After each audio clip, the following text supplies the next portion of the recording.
The views expressed on Talk Real Solutions, hosted by Tyrone Thompson at talkrealsolutions.com, are the views of Tyrone Thompson and do not reflect the views of talkrealsolutions.com, YouTube, or etc. The content here belongs to Talk Real Solutions and its many contributors. Views and opinions expressed by all contributors belong to them and not talkrealsolutions.com or Tyrone Thompson, the host, or etc. All data and information provided on the site is for informational purposes only. Talk Real Solutions makes no representations as to accuracy, completeness, correctness, suitability, or validity of any information on this site and will not be liable for any errors, omissions, or delays in this information or any losses, injuries, or damages arising from its display or use. All information is provided on an as-is basis.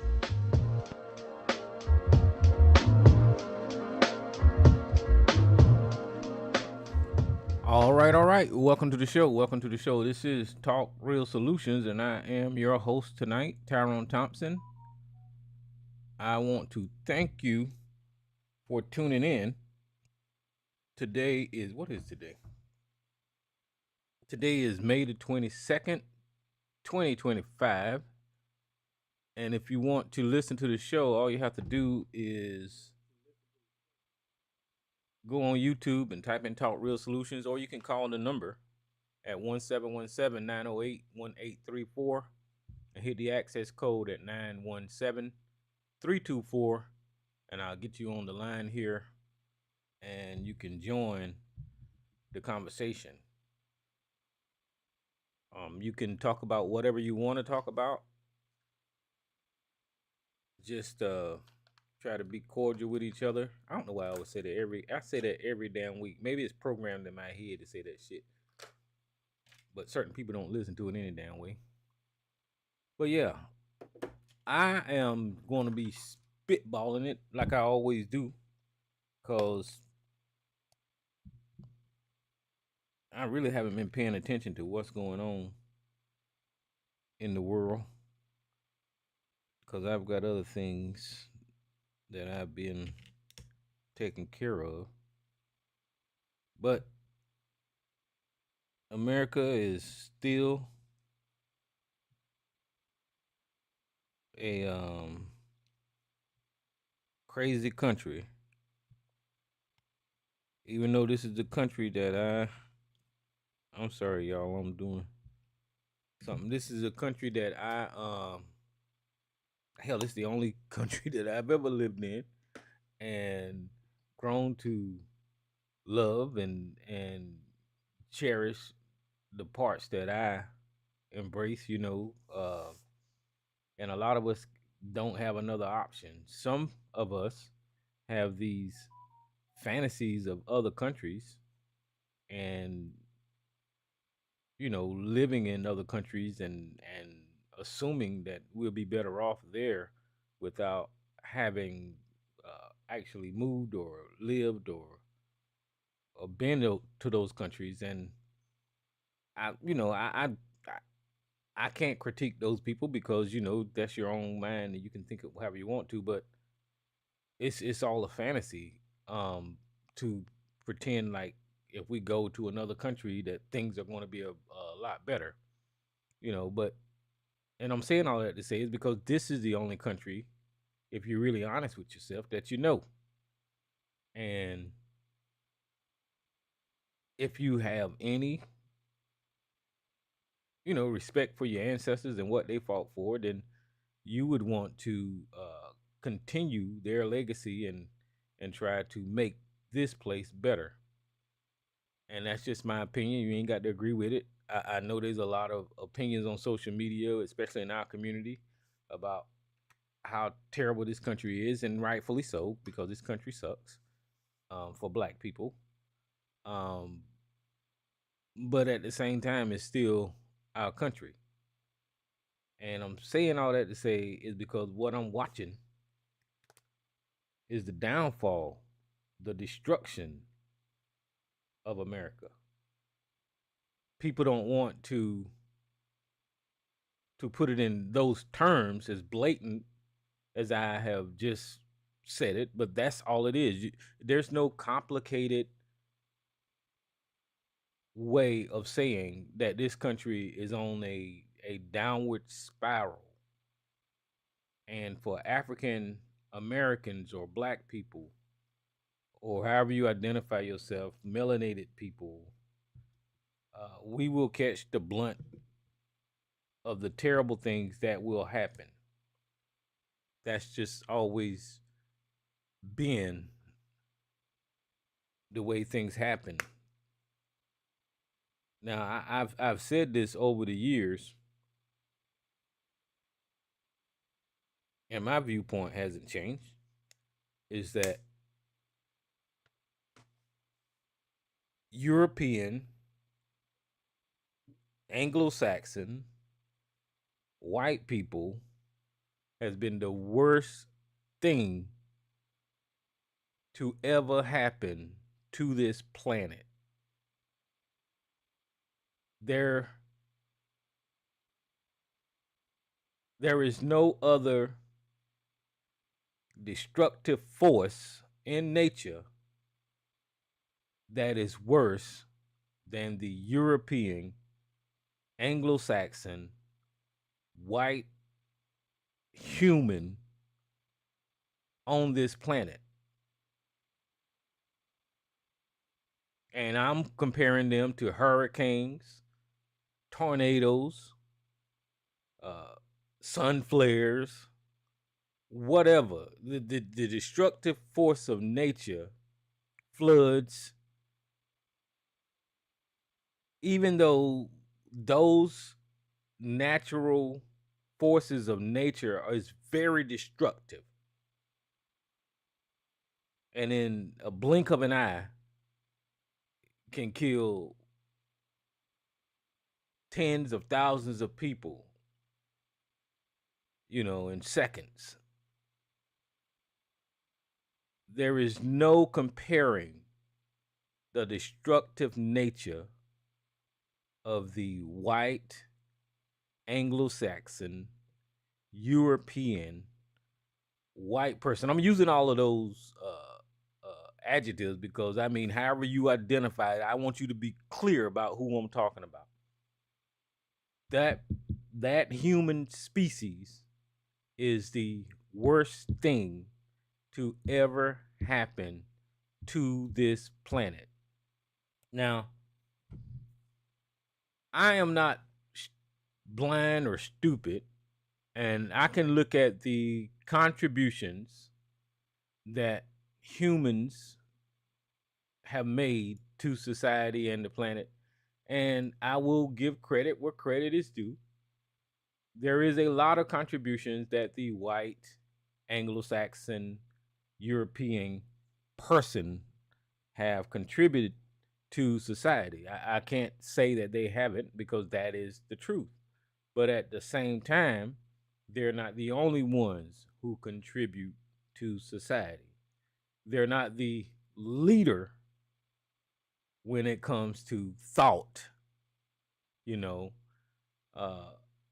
That is a human process that happens in different nationalities and different civilizations, and thought comes together, and things are created using that thought. Science is a good field to talk about. Whenever we're talking about contributions to society, you can't just narrow that down to one race of people, because there's a lot of people throughout history that has contributed to science and the scientific method, and verifying, and all that kind of stuff. So you can look at the Asians, you can look at the Africans, all of these humans, including the Europeans, have contributed to science together. We can't put that on one person. So whenever you're talking about contributions, all humans have contributed to civilizations. But whenever it comes to destruction, whenever it comes to be the worst of the worst humans to ever walk the planet, white, Anglo-Saxons, Europeans are the most destructive, are the worst humans, are the most manipulative, are the biggest liars, the biggest criminals, the biggest savages that has ever lived on planet Earth.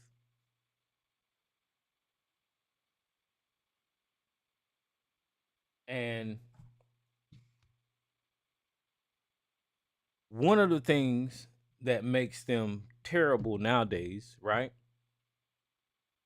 is in modern time, they've elevated their game when it comes to manipulation.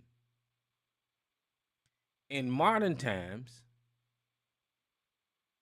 things are so complicated and convoluted, people are confused about the method of destruction that they are using. And they use the political tool to confuse people.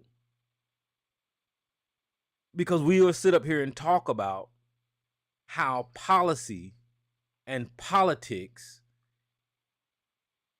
are the root cause of what is going on, how laws and the justice system are unfair, and we'll talk about all of that shit that confuses the fact that the core of all of those rules, of all of those policies, of all of those laws is the white European male Anglo-Saxon, right? So we go down this path of arguing about different things when it comes to laws and policies and politics, and we forget about who actually is flipping the switches, who's turning the knobs, who's writing the laws, who's allowing the destruction, and that is the white European Anglo-Saxon human. You see?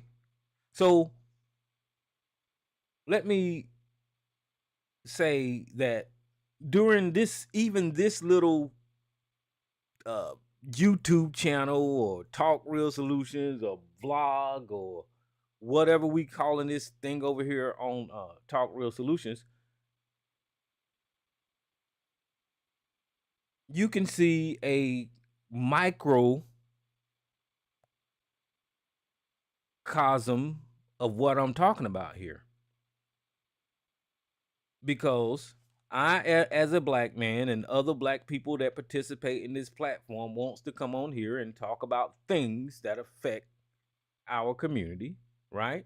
And we do that, and we have our debates back and forth, whether it's talking about economics or talking about Africa or talking about education or talking about whatever. We have those debates and we disagree amongst each other, and I think that we can have the conversation with disagreement because everybody don't agree on the same thing, right? So we have these conversations and we talk about the police brutality that affects our community.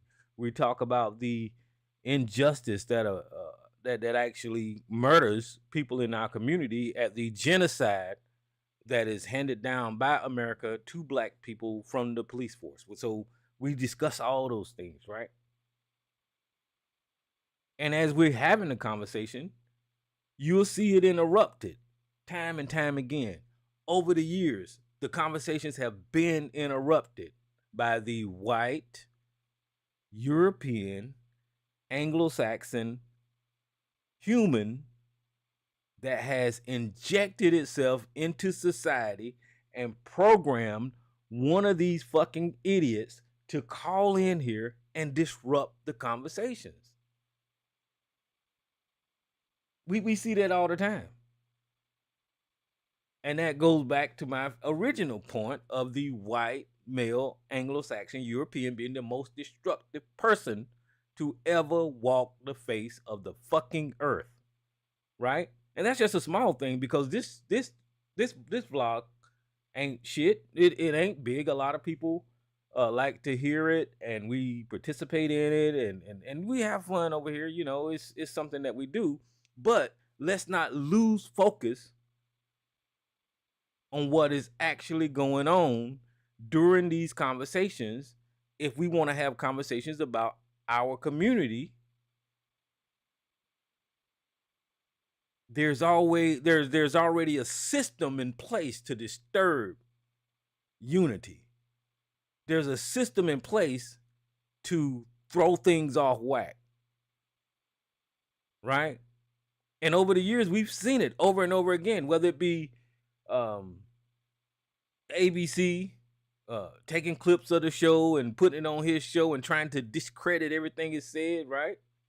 Whether it be Mr. Solutions calling in here trying to promote the white male Anglo-Saxon European point of view, whether it be Sarge coming in screaming and yelling and fucking up the decorum by calling women the B word and all of that.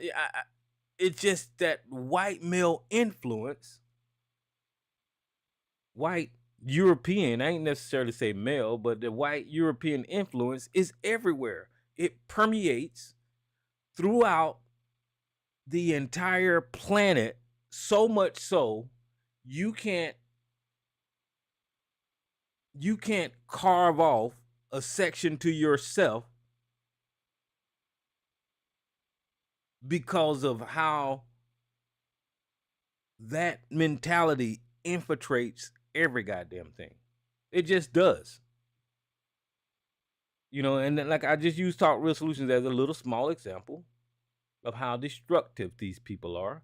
And when I say destructive, that doesn't necessarily mean bullets or bombs or violence. You know, even though destruction does involve those things, you can destroy shit just by disrupting, interfering. You can destroy things with a mentality. Not one bullet shot, not one bomb drop. You can destroy things psychologically. And I think we forget that when we experience these processes, right?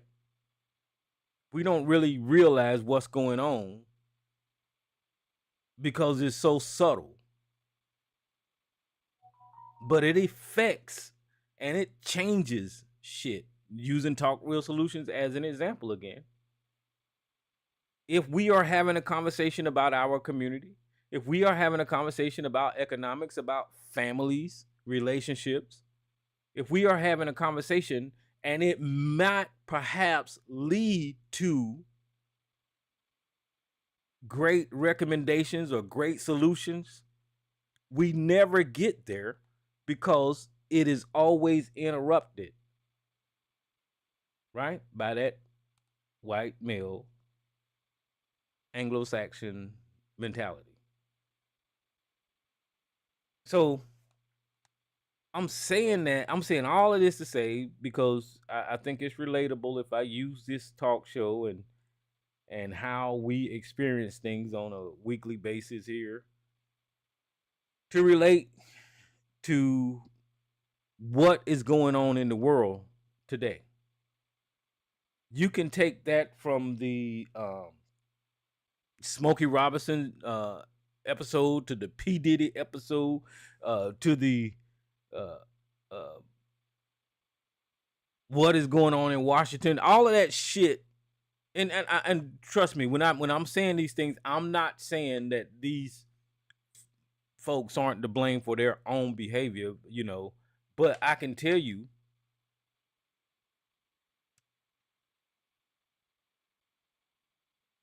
that with somebody like P. Diddy,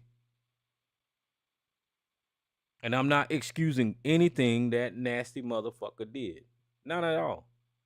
I can tell you with somebody like P. Diddy, who used the capitalistic system created by the white male Anglo-Saxon to enrich himself, who used the denigration of his own community with the style of music that he did, who exploited the black women because that's what white people did with slaves and all of this kind of stuff. Who society okayed for them to just constantly talk down and enrich themselves, talk down to about their own community and enrich themselves by doing that. The white male influence was heavily in that whole mentality of thinking when it comes to the music industry. And Africans didn't own no damn music industry. Africans don't own Hollywood. Africans don't promote capitalism the way it is in America to be successful. So, in part, which I'm want to be clear, I'm not blaming, I'm not taking away any responsibility from P Diddy, but I'm saying if it wasn't for the white male Anglo-Saxon mentality, things may have been different when it comes to rap music, right? So yeah, he's a disgusting individual.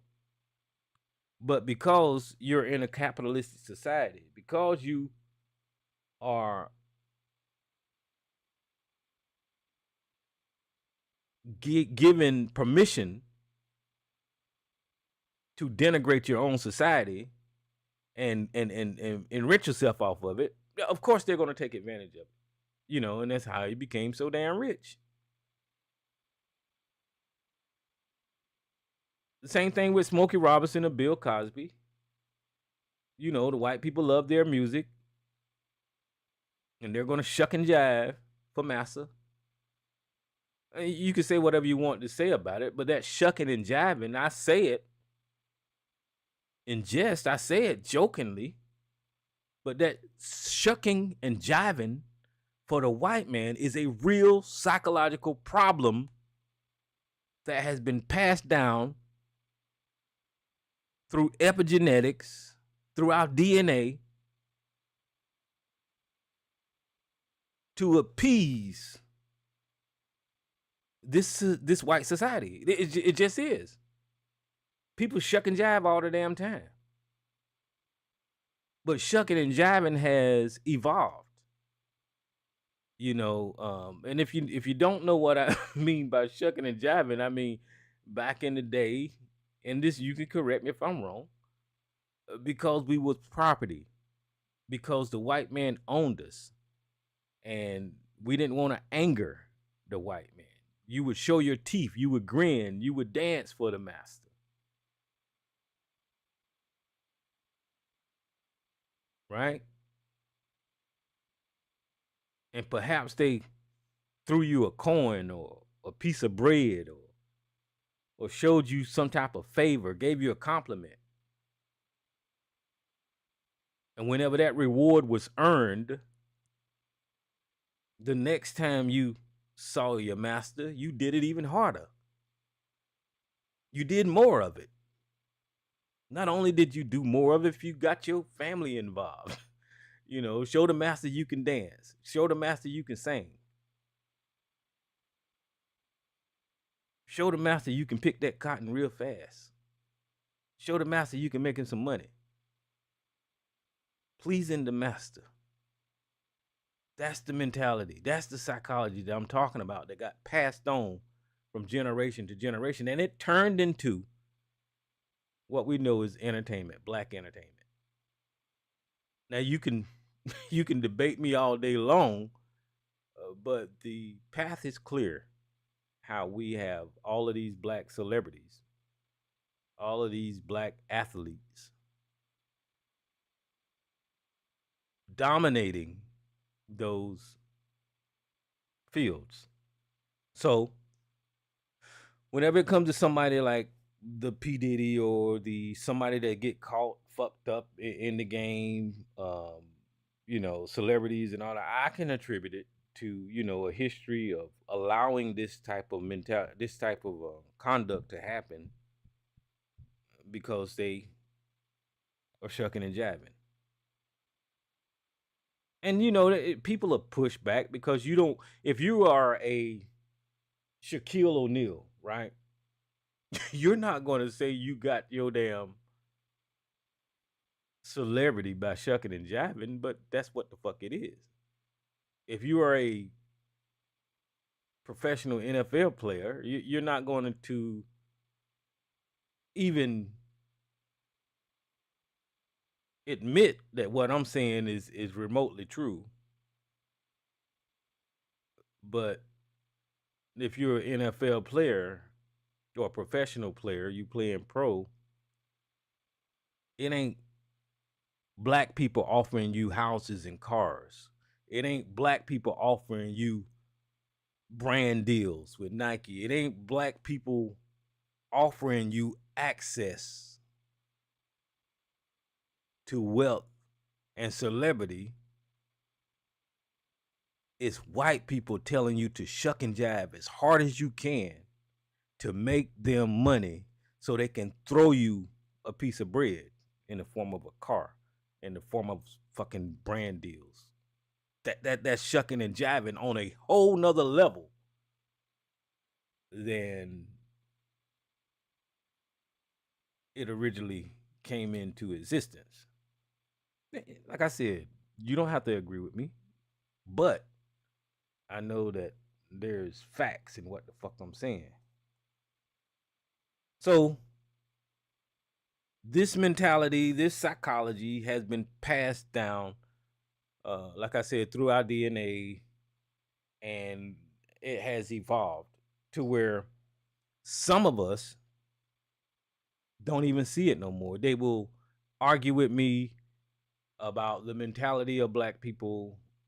If y'all listened to me years ago, I always try to put things in a timeline, and what I meant by that is the origin of when we came over here, our mentality then, and the evolution of how we got here now. What was passed on? What habits? What traditions? And why do we act a certain way? What did something evolve into? That's the way I think. That's why I was having the religious conversation. Because I know good and damn well when they put us on them damn boats, there wasn't no Jesus. Now, given the time, it may have been a Muslim belief system that had infected Africa at the time. That might have been possible, but there wasn't a Jesus. There wasn't none of that. So I asked myself, so how did we go from believing one way from the 1600s to being the biggest religious Christian group in the United States of America? How do we go from hardly believing to almost believing with 100% of our society? There had to be an evolution there. There had to be a transition there.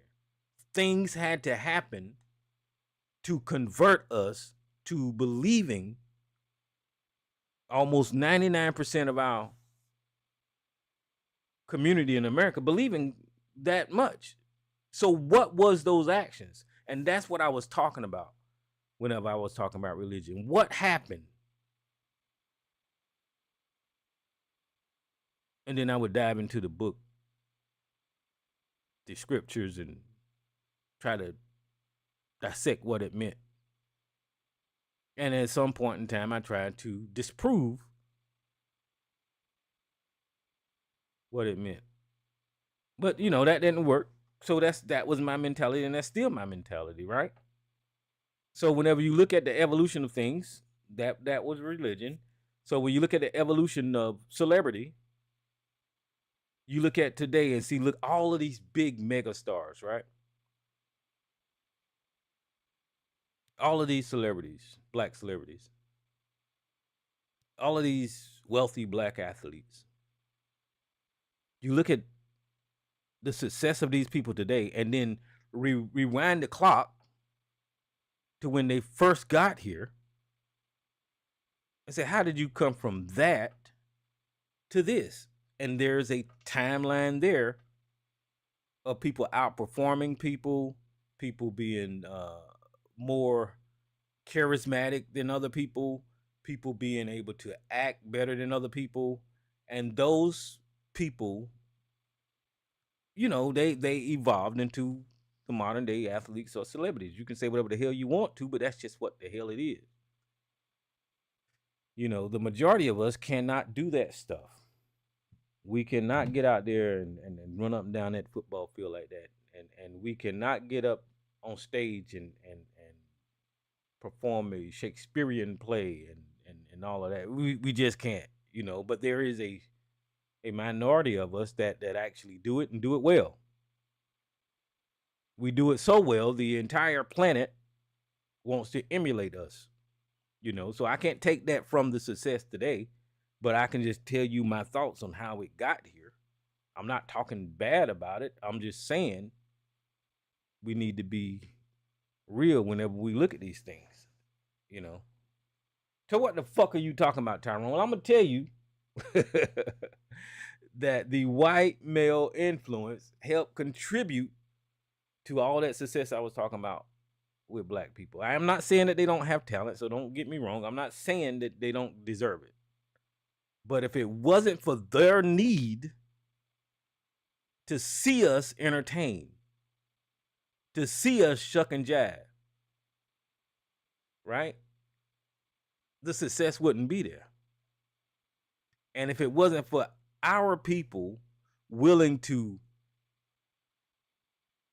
shuck and jive and be successful in front of them, you wouldn't see the celebrity. You just wouldn't see it.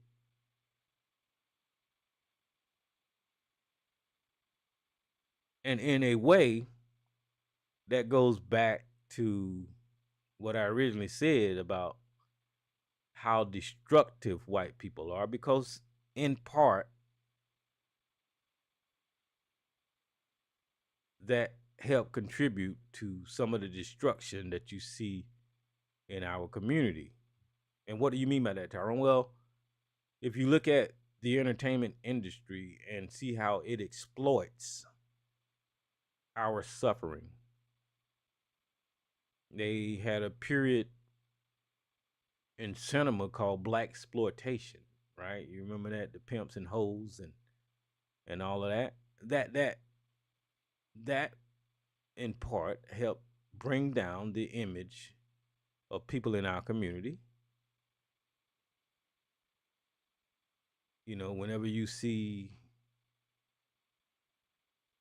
the old Hollywood movies and you look at the black characters, they was always uneducated, slow, lazy. That helped bring down the image of black people, right? Because even till today, amongst ourselves, what do we say sometimes when we late? We on colored people time, right? That means that you were too lazy to be on time. Yeah, it's a joke now, but it got an origin. It evolved from something. So going back to what I started talking about how destructive these people are, that helped destroy some of the thought process about black people, because in my opinion, and I just need to say this now, we are the most creative, the smartest, the most resilient, the brightest minds on the planet comes from our community. That's my opinion. Even though sometimes we see our own community highlighting the negative stuff, highlighting the gangbangers, highlighting the drug dealers, highlighting the single moms, highlighting the deadbeat dads, you know, because we've been programmed to do so. We have not been programmed to talk about the architect, the engineer. We have not been programmed to promote the college graduates, but they're out there every fucking where.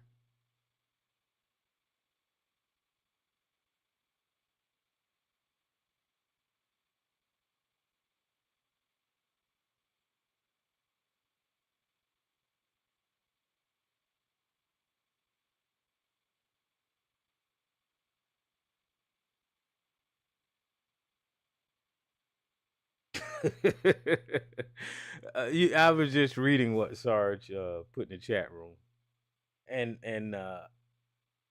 he said, "Didn't the Smithsonian Institute of African American History, which has an exhibit that says, amongst other things, that punctuality is an indication of white supremacy." Well, I mean, I don't disagree with what he said. I thought he said something stupid. Um, but all of those things I just named, if it wasn't for those people, the white, Anglo-Saxon, European, human, being so fucking destructive and lazy themselves, when they destroyed America of its original inhabitants, and so lazy that whenever they did destroy this country originally, they couldn't raise their own children or do their own agriculture. They had to go and take my ancestors and bring them over here to work for them for no pay, and at the same time destroy the Native Americans and confiscate this land. That's part of the destruction that I'm talking about. And whenever they destroy shit, they don't correct it. They pretend like because they are who they are, they can't be corrected. They're never wrong.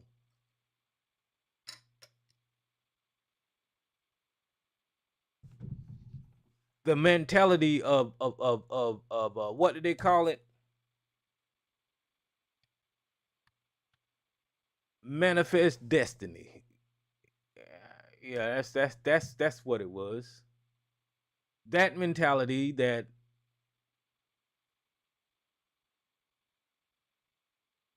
somehow they was destined by God to obtain this country and do the thing. Everything that they was doing was justified, right? No matter how many Native Americans they killed, no matter how many Africans they enslaved, no matter how many immoral, corrupt, destructive things that they did, manifest destiny gave them the mentality of validating it, right? And as I talk about how shucking and jiving was passed down through our DNA, right? That mentality of me being white, of me being right, has been passed down through their DNA. That's why you cannot make headways in these conversations with people like Sarge or ABC, because the white European Anglo-Saxon is still really convinced that anything they say, do, or destroy or interrupt on this planet is the correct mentality.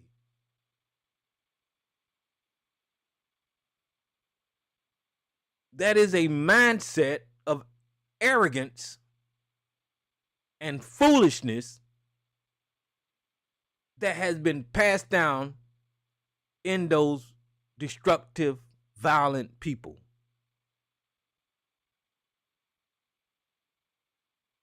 And so, how do I know that? Well, I know it because I talk to these white motherfuckers on this line, like Sarge, every fucking week. And there's not one logical thing that I can say to that mentality that is going to convince him he's wrong. And why is that? Because he is mimicking his master.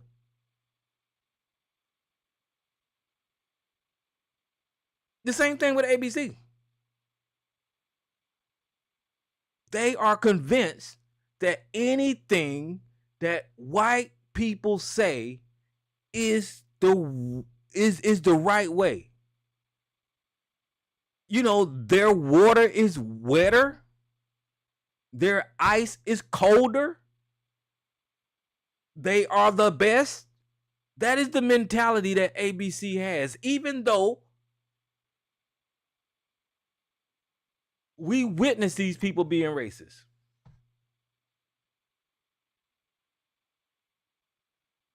So now, whenever you look at the evolution of the white mentality today in politics, you can just look straight at Washington. Straight at Washington. And it validates every fucking thing that I just said.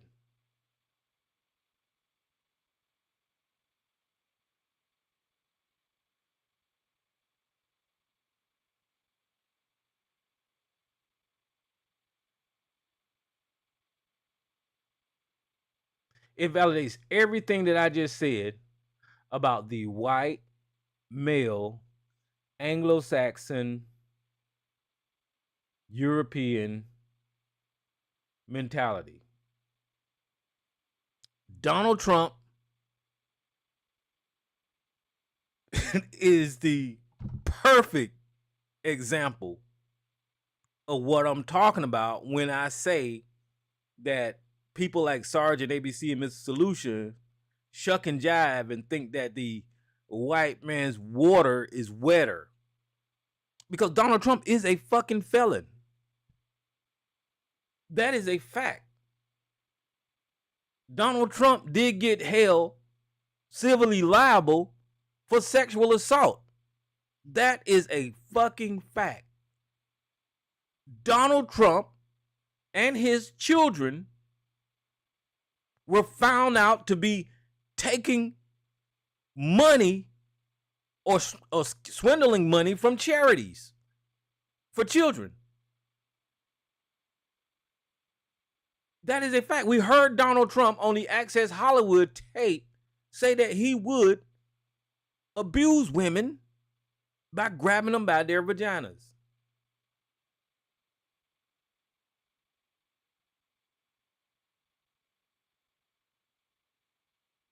Donald Trump stole documents from Washington. Donald Trump had Trump University, which frauded fucking students out of their goddamn money.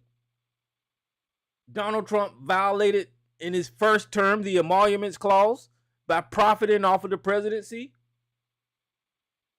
Donald Trump is a child molester. Allegedly, because he was friends with Epstein and frequented that island with children.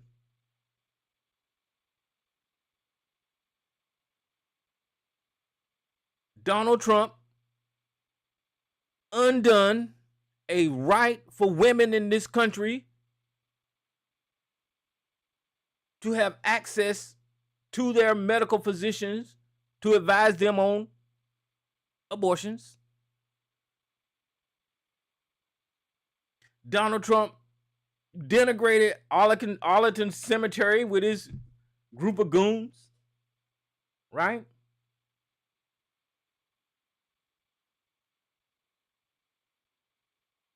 He was impeached twice.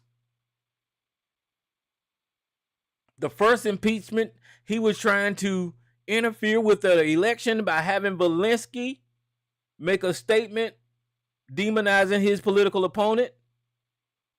The second impeachment was because he tried to commit a fucking coup and overthrow the United States government on January the 6th.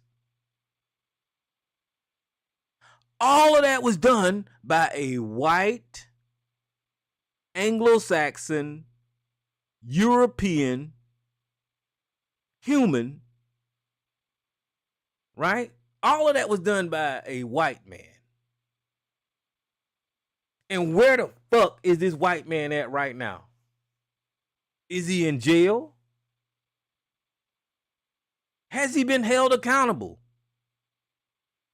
Even though he got found guilty as a felon, liable for sexual assault, where is he at right now? He is the most powerful fucking man on the planet.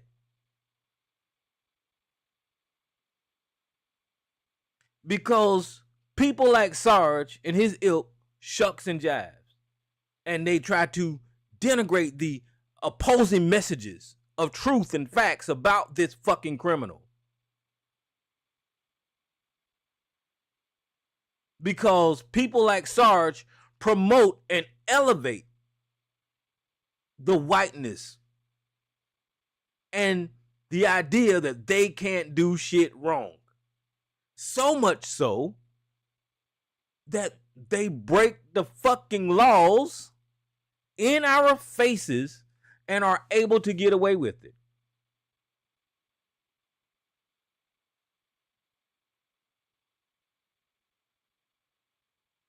There is no accountability throughout history for the destruction of society for the white person. None. They're able to do it. They're able to get away with it. There is nothing that it seems anyone, that people will lie and say that the guardrails will hold and somebody's going to hold them accountable and all this kind of bullshit. But the reality is they was allowed to hang black people from fucking poplar trees and get away with it. The reality is they was allowed to kill Emmett Till and walk free. The reality is they was allowed to kill Sandra Bland, Tamir Rice, Eric Garner. They are allowed to get the fuck away with it. And y'all know the list goes on. Trayvon Martin.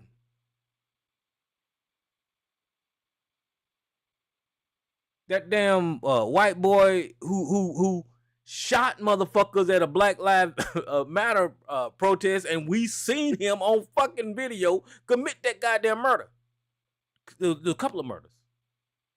And we seen a white judge lose his fucking mind when that little boy was trying to, well, I ain't gonna call him a boy, he's a fucking piece of shit. When that piece of shit was going to be held accountable, we seen a judge lose his fucking mind because the justice system was trying to hold whatever that boy name is accountable. A white Anglo-Saxon European. Y'all remember that?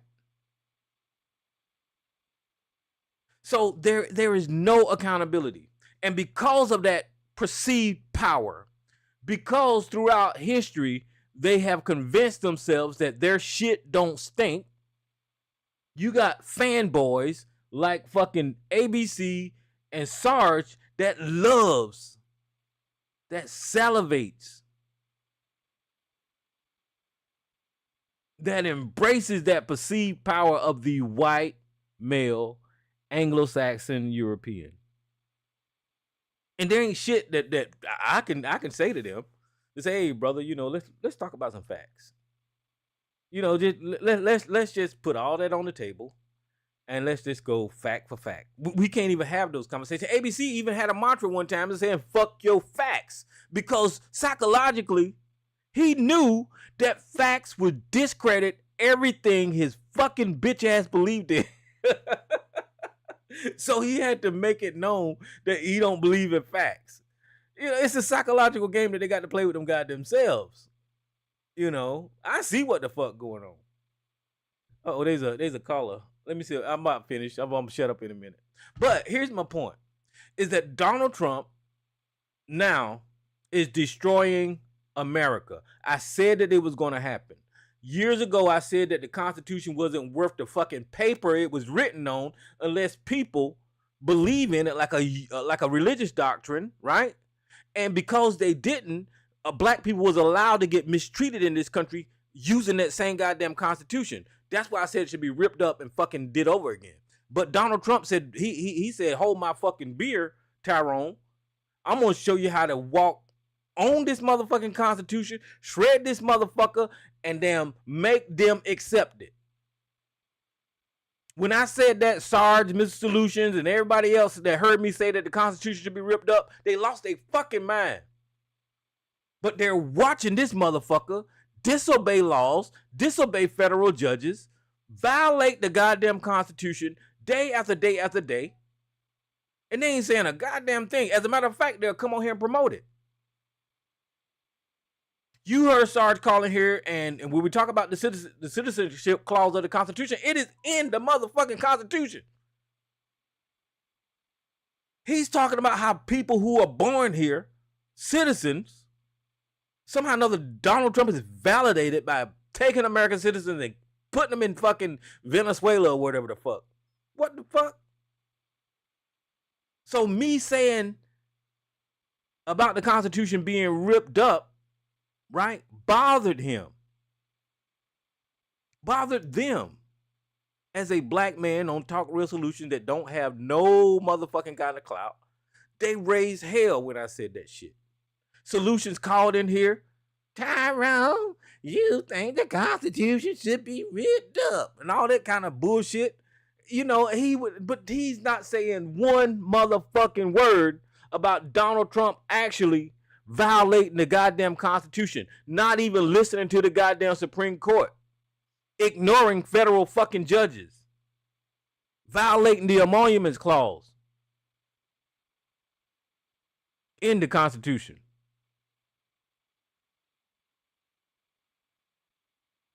It's amazing to me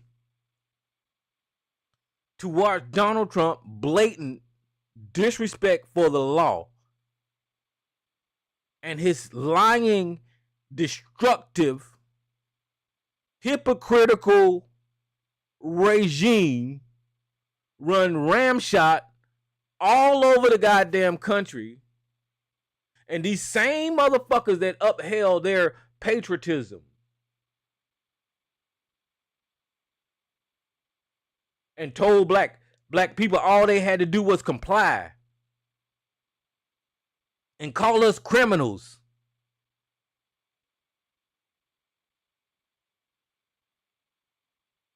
These same people not only are they silent when he violates the law, they support it. They support not following the laws of this goddamn land. There is what the fuck else can I say? This is why I'm so fucking I'm too done. I am too done with this fucking shit. Because the only thing that's going to happen is what's going to happen is either one or two things. Either white America is going to convince the rest of us, the rest of Americans, that this is the way things should be. That the Constitution don't matter. That whenever Donald Trump says it, we need to fall in line. They're going to convince the rest of us of this bullshit, or because there ain't going to be no opposition, or their time is going to run out, right? And I wish there was a third option, because I'm all about rebellion and I'm all about fighting the goddamn powers that be. but that drive ain't there no more. So the other option is this regime time is going to run out. In other words, Americans is going to get tired whenever they actually acknowledge that shit is getting higher, that the rent is higher than fucking mortgages now, that gas is sky high. Whenever Americans acknowledge that the tariffs is a terrible fucking idea, whenever Americans acknowledge that our allies that used to be our allies don't give a fuck about us no more, right? Whenever Americans acknowledge that things are costing too much, that this house bill that was just passed is going to rip away Medicaid and Medicare, that Elon Musk is getting richer off of taking benefits from the Americans, that Donald Trump has almost tripled his goddamn wealth, not by having a job, not by having a company, not by doing anything that produces anything, but by being in politics. Donald Trump has almost tripled his goddamn wealth off of our fucking back. That money didn't come from nowhere. He did not earn it. The taxpayers of America then gave Donald Trump so much wealth that he almost tripled how much he's fucking worth.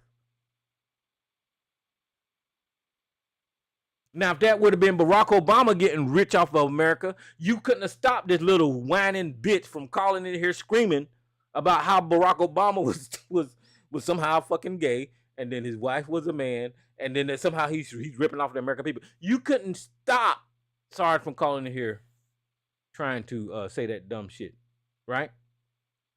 But since it's been about an hour, I got two people on hold. Look, if you guys want to call in, I don't even know what the hell I was saying tonight, but I actually I'm tired. You know, America is crazy, and P Diddy is fucked. he just is. I don't know what else to say about that. Who's this unknown caller here? Who's that? Mace. What's up, Mace? And then who's this unknown caller here? Big J. Hey, what's up, Big J?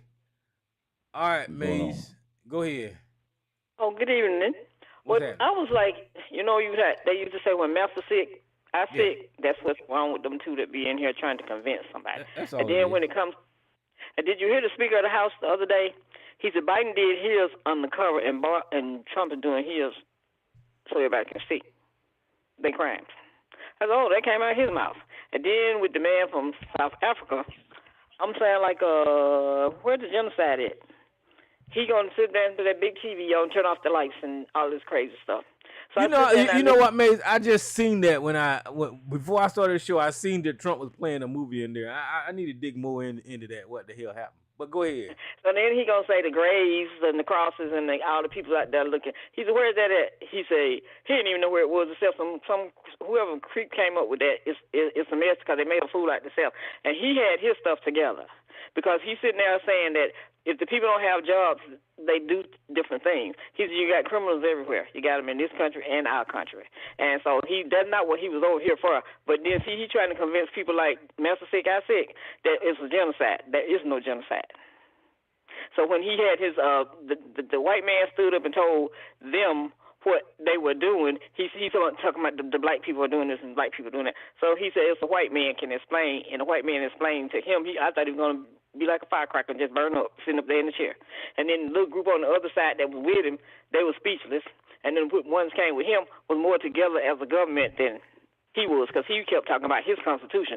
I don't know what Trump was talking about, something off the wall. So and then when they said when they were talking about a revolution, I'm saying like, now he's talking about that stadium full of people, they all agree together. I'm like, nah, they're not even speaking in their language. So how do you know what they're saying? And you sent him with this foolish film, sent up here, and people like Sarge believed and thought it was great. But then if they were speaking in their language, you don't know what those people saying. Then you got one speaking English out of nowhere that was plotted and planned. And Musk standing up there looking crazy. They all left out the room looking crazy because it didn't work what they were trying to accomplish. So I'm still looking for the genocide that wasn't shown. Are you gonna show some crosses up and down the street and I don't even know where it was or whose it was? And then But the lady was talking about in South Africa, I understand the mentality behind those people want the South Africans out of there. But like what I was saying last week is I don't know how they would do it if those people been over there for 800 years or whatever. I don't know what the fuck the remedy is. all of them not trying to leave. Yeah. That's the problem. And they moved on down the road. Some of them moved on down the road and doing different things.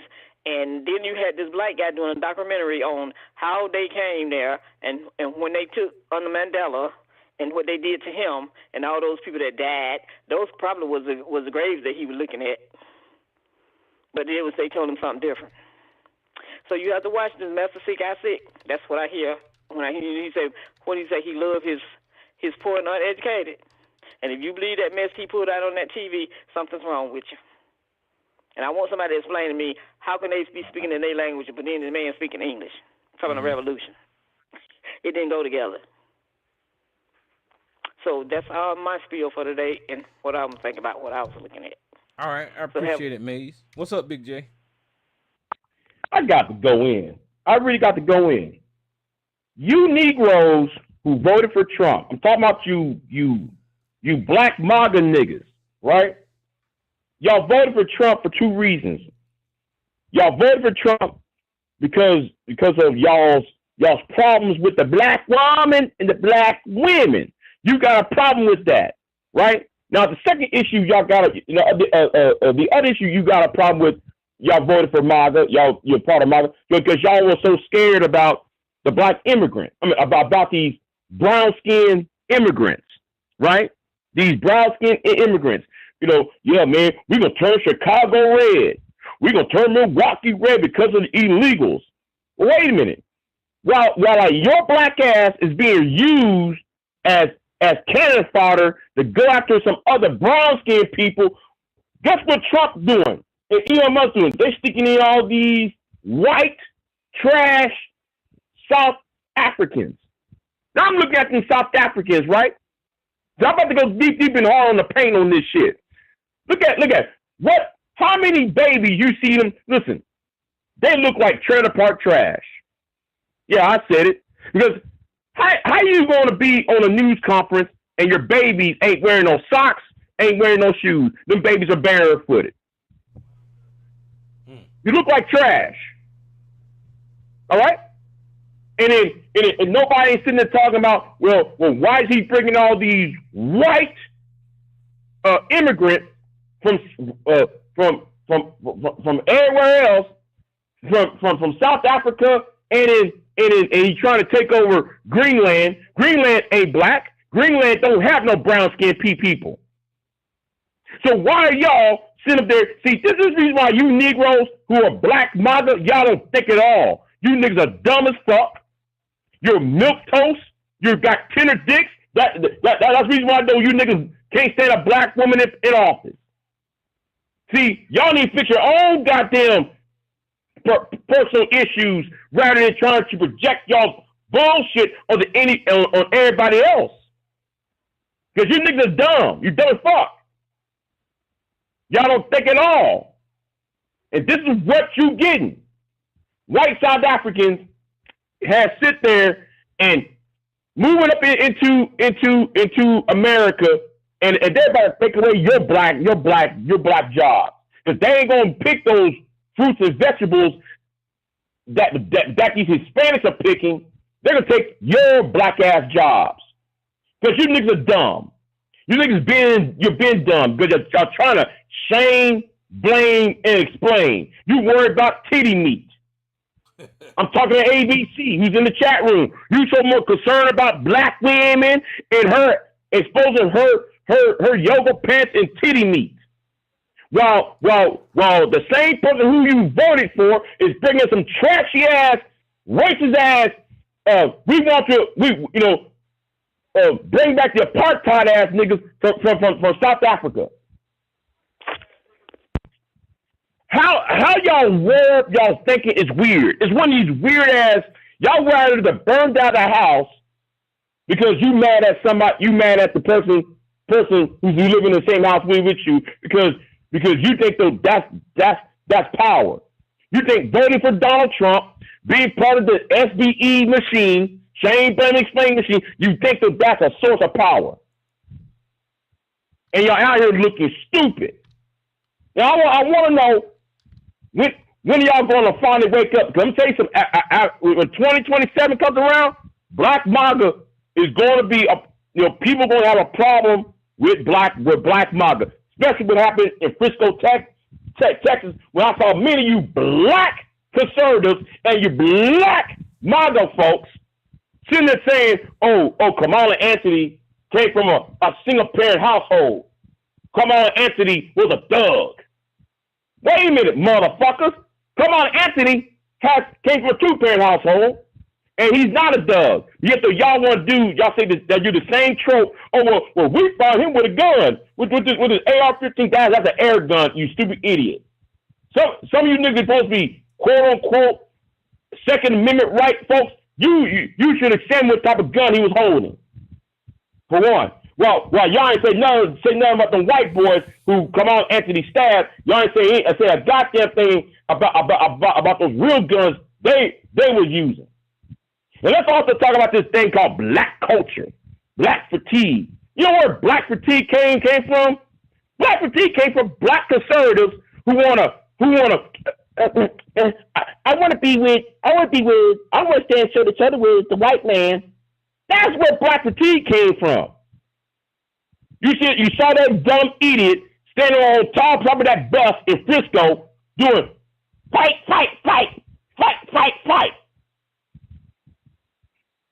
and all that shit. Now, I ain't no fan of the South Africans. I'm not. I'm no fan of the South African government. I'm no fan of that nigga who wear all that red shirts. Julius Malema. I ain't scared. I ain't no fan of his own stupid ass. But the point is, we got to understand what the fuck going on. They're trying to make America more white, while like these niggas who's in the White House, using your black ass to fight the other black person or the other brown person. And now though some of you niggas acting all fucking surprised and shit. Oh my God! You was told. We told you this two years ago. You were told this 4 years ago. You were told about this when he went down the golden escalator. You were told back then in 2015 what was going on. Yet y'all so worried about bashing Keisha over the head. Y'all want to bash, if it wasn't the black woman y'all got a problem with, or the black men, because some of you divestors and you BWE women, y'all have to bash black men over the head because y'all want to vote Republican so y'all can have laws against all other black people. But other than that, it's other Hispanics or Asians with that ADOS movement and that FBA movement you niggas be grifting on here. All I got to do is follow the money. All I got to do is sit there and watch and follow the money and see what the fuck going on. I'm out. Go ahead. Big J makes a lot of good points, but what caught my ear, the guy who Kevin Samuels, right? I think that he was pushed and the algorithm latched on to that type of red pill mentality because it kept black people focused on that type of thinking. And when the algorithm pushes somebody and this is my conspiracy. A lot of the Tariq Nasheed, that guy is pushed a lot. I'm trying to figure out why these people all of a sudden is popular. Whenever you got a lot of good black commentary out there, a lot of good black YouTube channels out there, that type of stuff don't get elevated. I think that somebody behind behind the things are pushing buttons, elevating these stupid ass people with this red pill mentality. The black woman destroyed the black culture. All of that bullshit, I think that stuff is getting elevated to keep black people focused on stupid shit. It just is, even when it comes to the I don't even know what the hell they doing nowadays. But even when it comes to shit like Sonata TV, that shit that keeps black people focused on dumb shit. And we're not talking about actual things. If we were to have real conversations in our community about Donald Trump, about the mentality of these black MAGAs that support this guy, I think that a lot of people would actually open their eyes and not fall for that dumb shit. But then again, you got some people that are just too stupid and they just don't know. I don't know. That's just my thought. Miss Elisa, how you doing? Welcome to the show. I'm doing okay. How are you doing, Tyrone? I'm doing all right. Yeah, I agree with everything I heard this evening from you. Who was it? May called in Mm-hmm. and Big J. But I owe you. I was gonna say apology, not apology, but and agree with. I agree with you Mm-hmm. when you were saying that the country's done, and we was like, Oh. no, because I was part of the the choir. No, no, no. We still have now. All of the fight is not drained out of me, but I'm not fighting anymore. And this may sound stupid. No, not stupid. This may sound a bit juvenile, but I was still holding hope that uh, America was a completely done, toast, Mm-hmm. over, stick a fork in it. But when this is very juvenile, but when the what is it, the Pentagon, or who, not the Pentagon, the Department of Defense or whomever, when they took that plane, Oh yeah. and I was had a doctor's appointment, logged into worked it, and then ran out to a doctor's appointment. And I was reading on my phone that was it the Defense Department or the Pentagon, whichever of them, they took possession of that plane. And I was sitting in there and I heard some people were talking about it. And I said, yeah, America we used to know is it's done. It's over. Done. There's no going back to that. But you know what? That might be a good thing because a lot of people were saying that this nation, some things needs to happen to it in order for it to bring some type of meaningful change. And I think this is it. Because the America we used to know that's over when they took that plane. Because that shows us that they will do anything. They are allowing someone to do whatever they want, break whatever laws. Constitution is done. It's just being allowed. And but once the orange administration isn't going to last forever, we know this, unless something like completely catastrophic happens, and then they turn it into a complete monarchy and pass it down. But the country's done. Our ratings and different things like that throughout the world is dropping. The dollar bill has dropped. Nations who used to be our allies, they're gone. They're done. That's over. And I think even if we voted in a new regime, got rid of this one and got in a new regime, it's going to take decades to repair a lot of this damage. America is deserving of it. All of the knocks and all of the downfall that is going to happen, because the nation was on decline anyway, is deserving of it. And we just have to see what is redone, rebuilt, whatever, after the ashes, out of the ashes, So I think this might be a good thing. But I agree with you. We done. We're done. And we knew it was going to be bad. I didn't know it was going to be this bad. So we had discussed that it was going to be bad. And maybe it's a good thing that it's going this way. It might because I heard some Chinese students were saying America needs a revolution. And you have some of the dummies were saying that we have another civil war. We're not going to have a civil war against each other. blue versus red, liberal versus conservative. Not that type of a revolution. We're not going to have that. We need to have a revolution because, as far as the governing, something's got to be done. Something's got to be done about the small group of people, 2, 3, 4%, whatever, running everything until they're entitled to run everything and entitled to take everything. And how the people sit back and let so much money and everything get involved in politics, but it could buy and rig an election. And right now, all of the things that we used to have, regulatory things, all of that's gone. That was the whole purpose of Elon Musk, was to, in a sense, to get rid of a lot of that, to allow corporations to do whatever they want to do.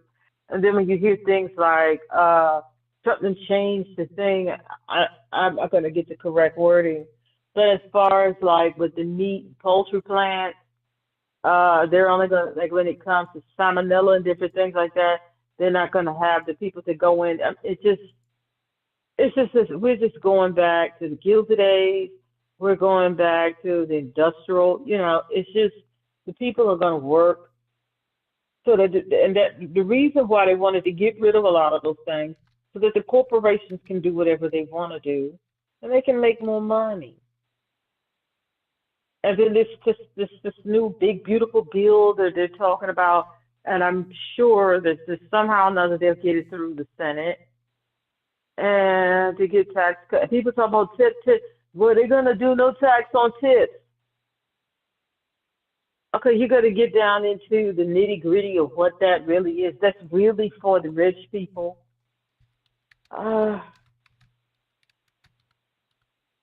We just got a mess. America's done. But I've heard this said by my grandma, one of my grandmas, that the same old stuff that this country has always dealt with, it's going to be what's going to destroy it. And that's what's destroying it now. And we said that here on TRS at the beginning. The same old problem that America has is what's going to destroy it. Basically, that's where we are. And then when you speak to like the 1 or 2 black magas that I'm able to stomach talking to, that I know, when you bring up all of these horrors, well, that has to be fixed. Well, I agree with you on that. That's terrible. That has to be fixed.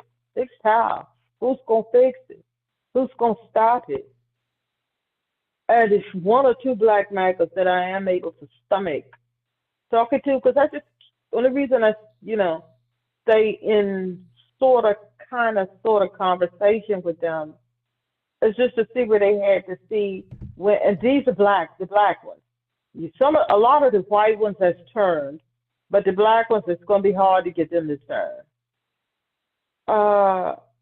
They were against transgender, transphobic, xenophobic, homophobic, and all these phobias and phobics, just to add it to the racism, made it even worse. They just glad that the transgenders can't go into the military. Why? Do y'all actually know the size of their community? You would rather throw away the whole country because you are against transgenders, because you're transphobic and xenophobic. And then when the black people started becoming more xenophobic, FBAs and calling people tethers and things like that, we're destroying ourselves here. I followed ADOS when they were giving a teaching about politics, because a lot of black people didn't understand it. Then when it started to turn into, I never fooled with that FBA, Tariq Nasheed, because I saw what that was in the beginning, a grift. Just to help our community become more xenophobic. And because it's just like and there's a lot of things I would love to bitch and fuss, and like Big J was talking about the black fatigue. I have some of it, but it's different. I have black fatigue that I sit at the kitchen table and talk about. I'm not going to air that. Because I get why a lot of the things that our community does. I get it. But I'm not going to air all of that because that's not good for the community. I don't know, Tyrone. It's just a mess. And if you all thought it was going to stop, this is the crazy thing. They like these immigrants and things, like they're taking your jobs. Don't they not? They've never been taking your job. You're not going to do those jobs. And if you're against them having some being able to get some health care, but they can go as long as they come and can get legal and things like that.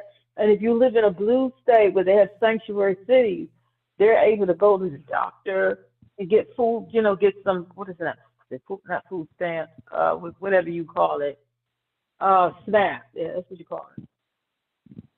To give people something to eat. Those people are working and paying into the system.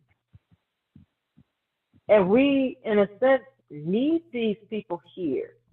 And then they're taking your jobs, they're taking your this, and somebody come out talk about these, they over there, they able to get food trucks, they able to do, we never, people, black people really needed it. And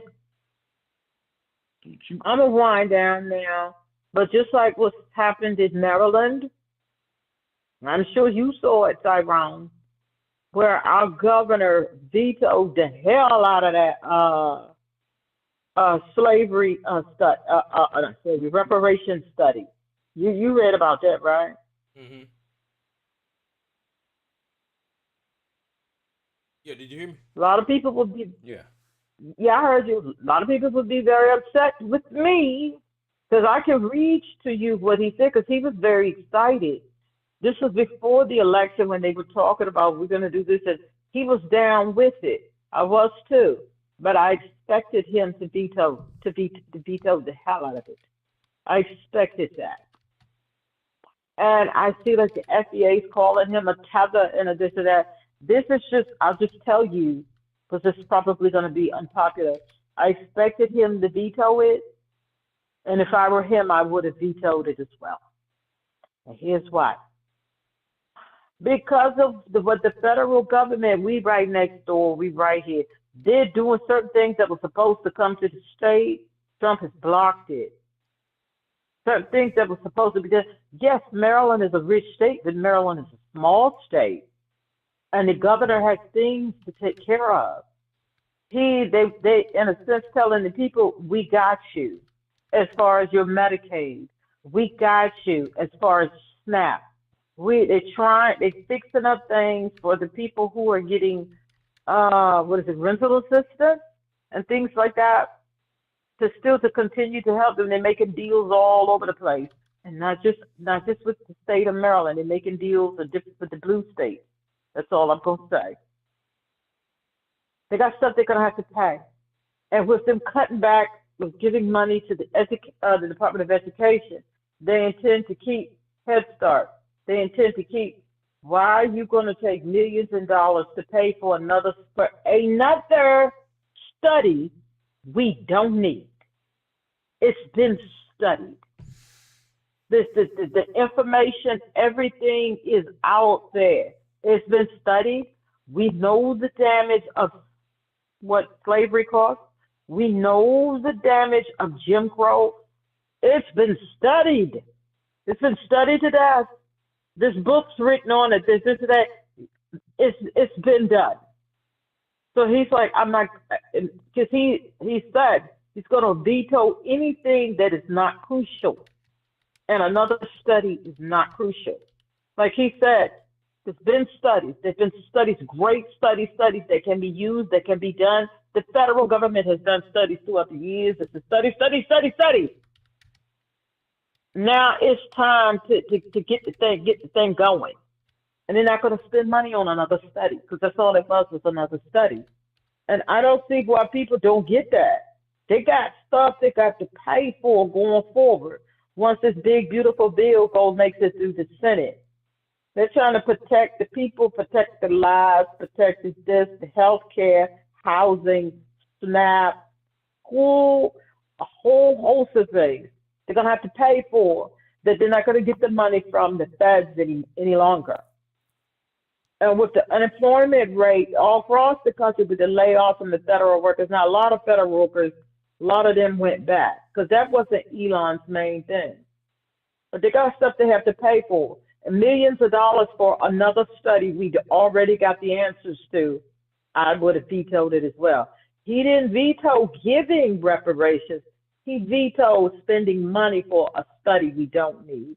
That's all I gotta say. Let me say something about that bill. I heard that it's not going to take effect until the end of 2026.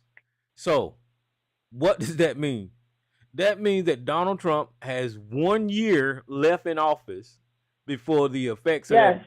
So he's going to go through. To really show. Yeah, he's going to go through these first 3 years steadily lying and raiding the goddamn government, and then the last year, whenever that bill kick in, if the Senate approves it, he's going to be taken from the American people. People are going to lose their goddamn health care.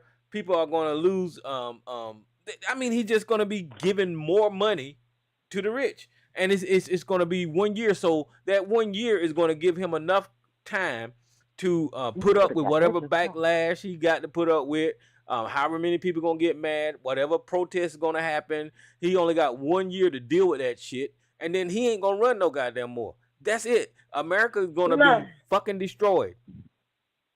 But go ahead. Yeah. Because when the midterms roll around, it's it. That's over for him. Unless something catastrophic come through, that's over for them. Them red states going to vote in anybody other than a Republican. I'm sorry, Big J. Go ahead. I'm glad though you talk about the Maryland governor went ahead and vetoed the bill, and you got these shines online like Phil Device Show, the African Sport Channel, Tariq Nasheed, and Jason Wack. I call it Jason Wack, creating narratives. I'm like, do any of you niggas actually read these bills that's been quote unquote vetoed? Yeah, they think, well, they stab people in the back and Westmore, he's a half a tether, and that's why he went shut up.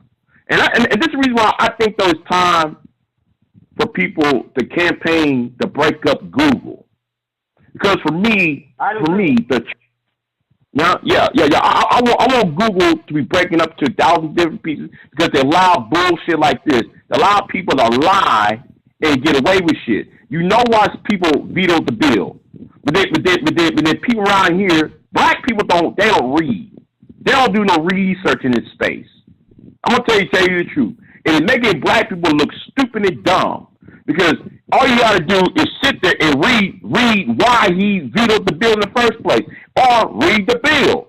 Because if you read the bill, you understand why he vetoed the bill. You know, there might be a bill that I'm for, right? But I'm gonna turn around and veto the same bill because I know what's in it is gonna be a bad detriment further down the road. But niggas on here, they don't think. They're in their feelings. They keep talking about, they're in their feelings and they're not about logic. And it's time to break up Google. Because Google won't abide by the hate speech shit. How you gonna have a thing called the terms of service and community guidelines about hate speech, but then you get people like ABC who's in the chat room who talk and shit, calling people by their names and shit. Nothing happened to his ass. Anton Daniels can say all that bullshit. You got a Myron Gaines from Fresh and Fit can go on college campuses using his YouTube channel saying women do not deserve power, women don't deserve love. Well, guess what? That's hate speech right there. Kick all these niggas out and clean the deck. I'm for it. I agree with you. If I see one more person call him a tether, read what he said, why he vetoed the bill. And if I were governor in a time like right now, different things that were supposed to be coming to the state no longer coming. Different things that they were going, because Trump is, taking it out on the state. He got bills to pay. Another study we don't need. And I don't understand why dumb Negroes don't get that. Let me see what this unknown caller is. Who's this caller? What's going on? What's up, Jay? Ain't heard from you in a minute. You doing all right, man? Mhm. What you Hey, got, man? Jay. Yeah, I mean, I still see some light at the end of the tunnel. I know it's foggy right now. Of course, there's gonna be collateral damage. We where we are right now, but I see, as things go on and on, there's going to be some pushback, and I think it'll be a self-imploding thing where it's not even going to be more. Democrats just need to know when it's time to get in or, take control in the aspects, of where they need to be at whatever moment that is. But and prepping now as we speaking, Mhm. there's going to be an opportunity in a year and some change to see what they do.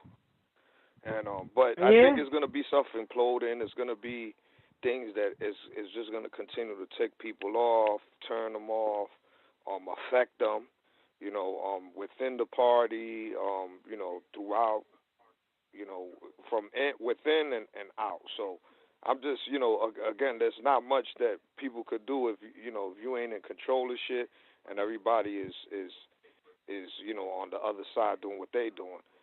Until you get power and control back, yeah, it's pretty much they running amok. So that's where I think it's Mhm. at. I agree. I agree. We'll have a new America. The old one's gone. Yeah, But I don't know, we'll Jay. have a new America. He put the Supreme Court in there to help him out, and he's saying fuck them too. I mean, listen, that man is out of control. He ain't listening to the damn federal judges. He ain't listening to the goddamn Supreme Court, and he's doing whatever the fuck he want to do. Cause I can guarantee you, ain't no judge on the Supreme Court said Donald Trump this is okay to take this plane from Qatar.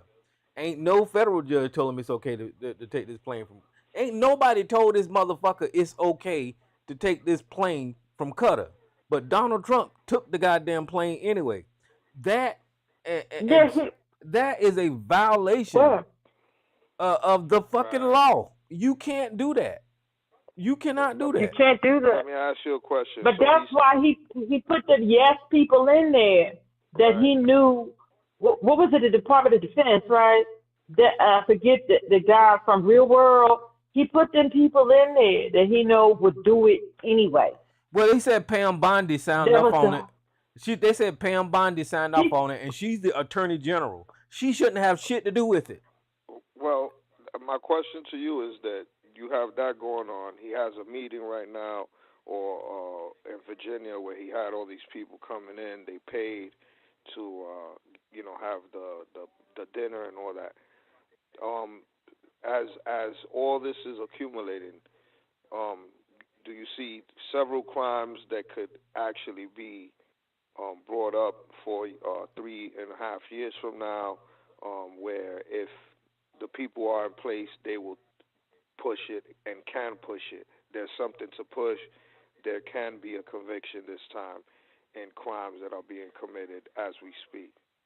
Well, For look. 3.5 years from now, Okay, so can it three and a be half years from now, implemented? let's use Yeah. your scenario. 3.5 years from now, he's out Democrats of are in office. power. He's out of office, and Democrats got someone. full control. Yeah. Democrats got the House, the Senate, and the goddamn White House, right? Right. Okay, Right. so now let's say 3.5 years from now, that's the scenario, right? If the Democrats tried to do any motherfucking thing, the Republicans is going to push back so hard that nothing will happen. I mean, you can't say that the Democrats is going to control 100% of every goddamn thing because that's not going to. It's going to be almost 50-50 like it is all yeah, has been, right? So whatever, like Mitch McConnell. Mitch McConnell is a perfect example. Mitch McConnell wasn't in charge of the goddamn House or the Senate, but he would still have power to stop shit from happening. You get what I'm saying? So when Look, Nancy right. Pelosi was Yeah. in charge of the House, Mitch McConnell sent his word down to the House to do whatever the fuck. And then whenever shit moved to the damn Senate, even though Chuck Schumer was in charge of the Senate, Mitch McConnell fucking stopped the shit. And I'm not saying that Mitch McConnell gonna be around then, but I'm saying some Republican is gonna be able to not allow him to be held accountable. They're going to raise all kinds of hell because they politically going after Donald Trump. They're gonna just stop it. You get what I'm saying? And that's because we've seen it happen before. I can answer that, Tyrone. Mm-hmm. I can answer that. Mitch McConnell had a lot of power. And the way, different things, how he was able to do, the Democrats had slim majority in the House and the Senate. And then Biden was president. So he had a lot of power. And he was able to tie things up in a certain way. In order to get that type of power that Mitch McConnell has, you gotta be able to wheel and deal and be a Mitch McConnell. Now, I'm not going to say 3.5 years from now. No. It's not going to be that long. Once the midterms come around, a lot of them are going to lose. A lot of them that's there now is going to lose their seats. And the Democrats will have more of a majority. And they, no matter how much tie-up you try to do, they'll be able to get things through. That will be the difference than before, because the Democrats only had they didn't even control the House. They controlled the Senate. They had the tiebreaker vote. That's very slim, and they didn't control the House. But at the midterms, a lot of them who are there now, they're going to be gone. They're going to lose, majority. Right? They're going to lose. It's not going to be a slim majority like it was that made it easy. And Mitch was able to turn one or two Democrats to get to what the things that he was able to use different things to just tie it up, to hold it up, so certain things wouldn't get done. Mm-hmm. But he's gone. He's going to be gone, and it's not going to be. The Democrats will take the House, and it's not going to be by slim. They will take the Senate, and it's not going to be like how they had it before. They had the tiebreaker, which was Kamala Harris. No, they're going to take both them things. I get what you're saying, but slim majority. But I get what you're saying, but what I'm saying is like the country has always been on this pattern of everything was split by right down the damn middle, just like now. So even though the Republicans are in charge, they don't have a big majority, right? So if it flips the other way to the Democrats is going to be in charge, and they still not going to have a big majority. So that's just the way this. We don't know that. We don't know. I disagree. I think it depends on the behavior of what the Democrats do to get people out and ready, and also make it. The awareness is also about the collateral damage that's affecting. So how much is this affecting people to the point that voted for him or didn't vote at all because they tired of the system and said, no. This time, when they get back, he'll be out, but we're not going to have this shit no more ever again. And so I think he got to be out. You know, he don't have to be out. Well, no, he don't right. have to be out. We're talking about the 1.5 years, right? So I'm talking about down the line in general, and I'm saying that at some point, right, with what's going on, if the Democrats got to get, let's not be, this is not, we're not confused.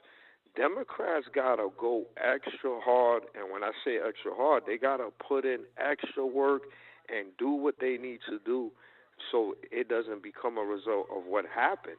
This was a major mistake, and of course there was a lot of obstacles and all that, but the point is this group was able to convince the people to come out and vote for him or don't vote at all, right? And that's what happened.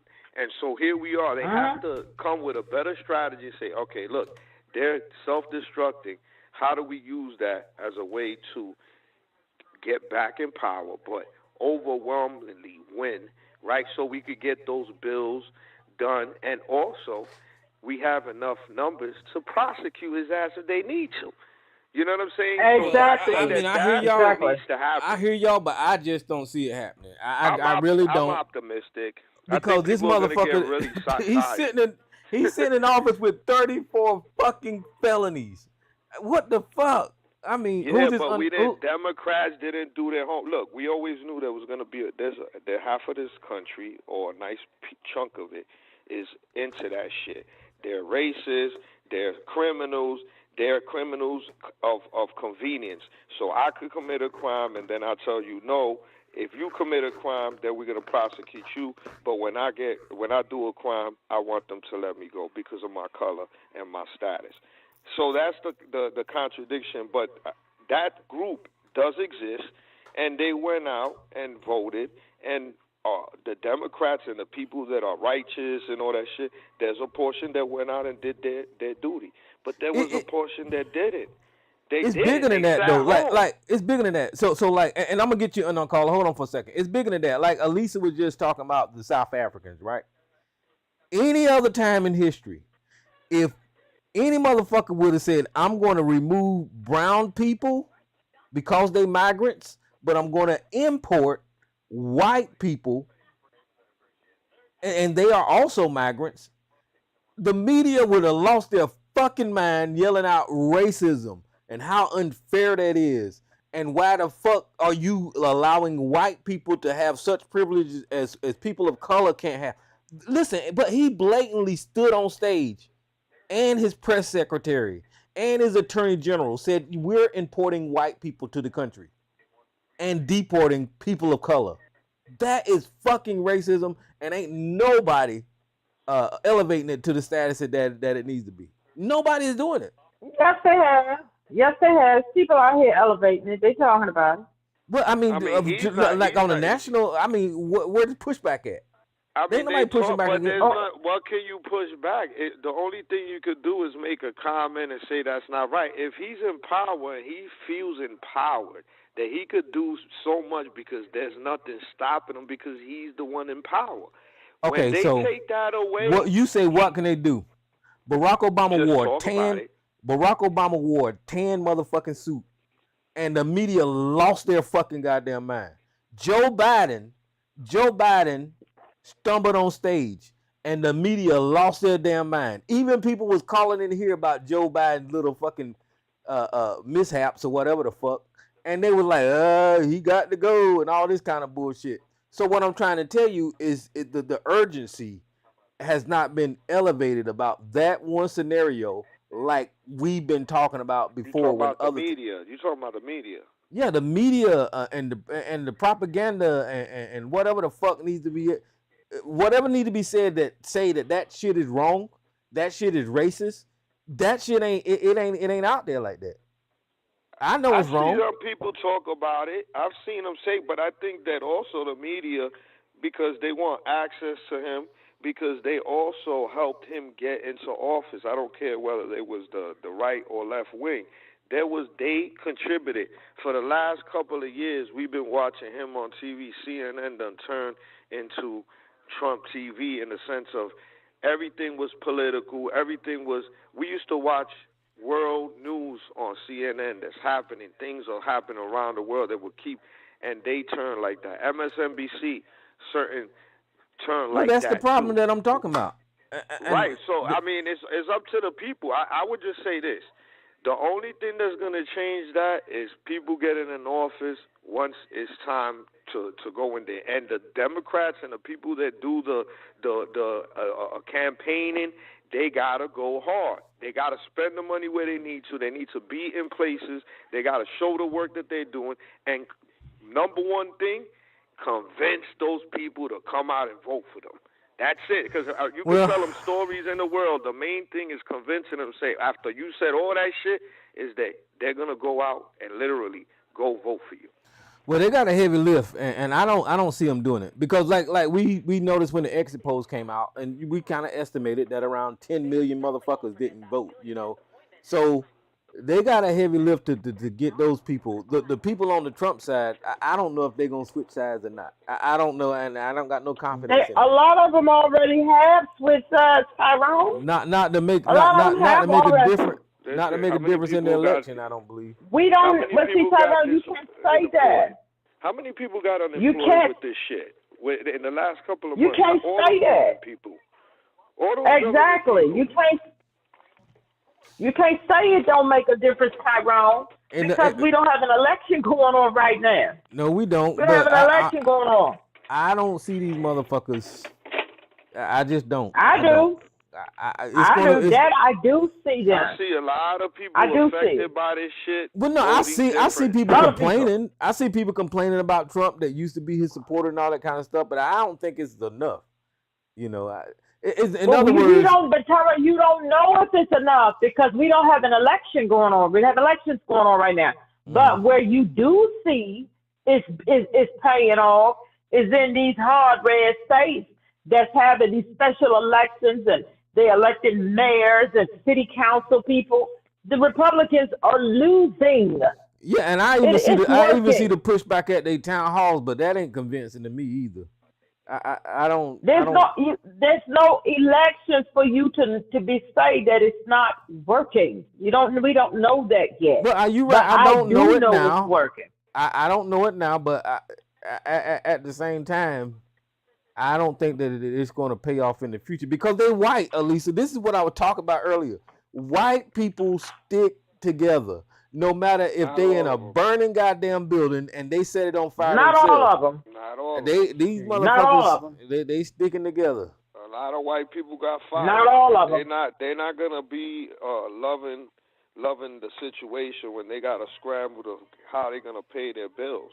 You know, not only do they stick together, they dumb. And you know, and when I say dumb, I ain't talking about. How can I explain it to you? You got white people that are professionals, engineers, doctors, teachers, lawyers. So, you know, with the education, they're not dumb, but they dumb politically because they was convinced that Democrats eat babies. They was convinced that Joe Biden was secretly ran by some guy. They was convinced of all this Alex Jones bullshit. They just dumb when it comes to politics, and they willing to believe all of these fucking stupid ass conspiracies. And the right wing got a propaganda machine so strong that if they say anything, it's believable. The Democrats don't have that.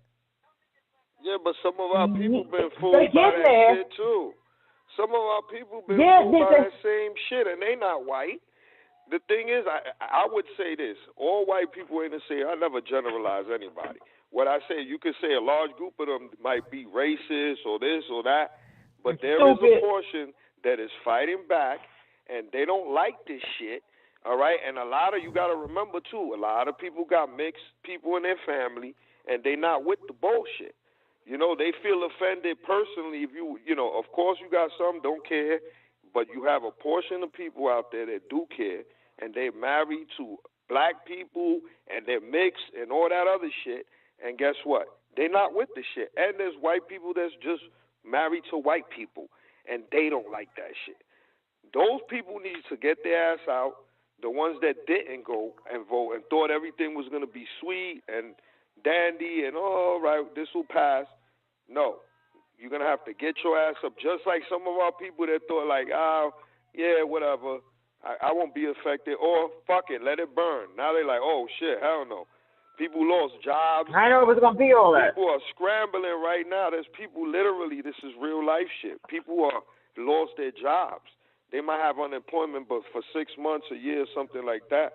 But, you know, they got heavy bills, and they was not expecting that. So here we are. You think they're going to vote for you know, for their you know, going against their own best interest? They did it before. I don't think they was affected. Not like that. Yeah, I don't think they was affected. They weren't affected yet. Can we talk about the farmers and these different people all out Midwest? Can we talk about these people? Can we talk about in the red states, all the Popeye, Nemo's and all of them who are going to lose their SNAP? Can we talk about that? Yeah. Who's going to lose their health insurance? Can we talk about all these small businesses that lost all of their contracts? Can we talk about the union people who are losing and they're removing all of the protections and things from the unions? They out here fussing and this and that. Tyrone, they weren't affected yet. They weren't affected. Because it's like I heard this one particular farmer, and he's probably done lost his shit by now. He was supposed to get a contract that was going to help him do this or this or that. He signed up. He was accepted for the contract. He spent all of his money and different things like that. Then he was told he's not getting the contract, he's not getting the money, so he got this payment he had to pay, and he was going to lose his farm. And the thing is, what's so stupid about these people, they know now, the contract was all set up under the Biden administration. Mm-hmm. That was a Biden thing. And then Trump took it away. Elon and them came and cut all that stuff. People are dumb and stupid.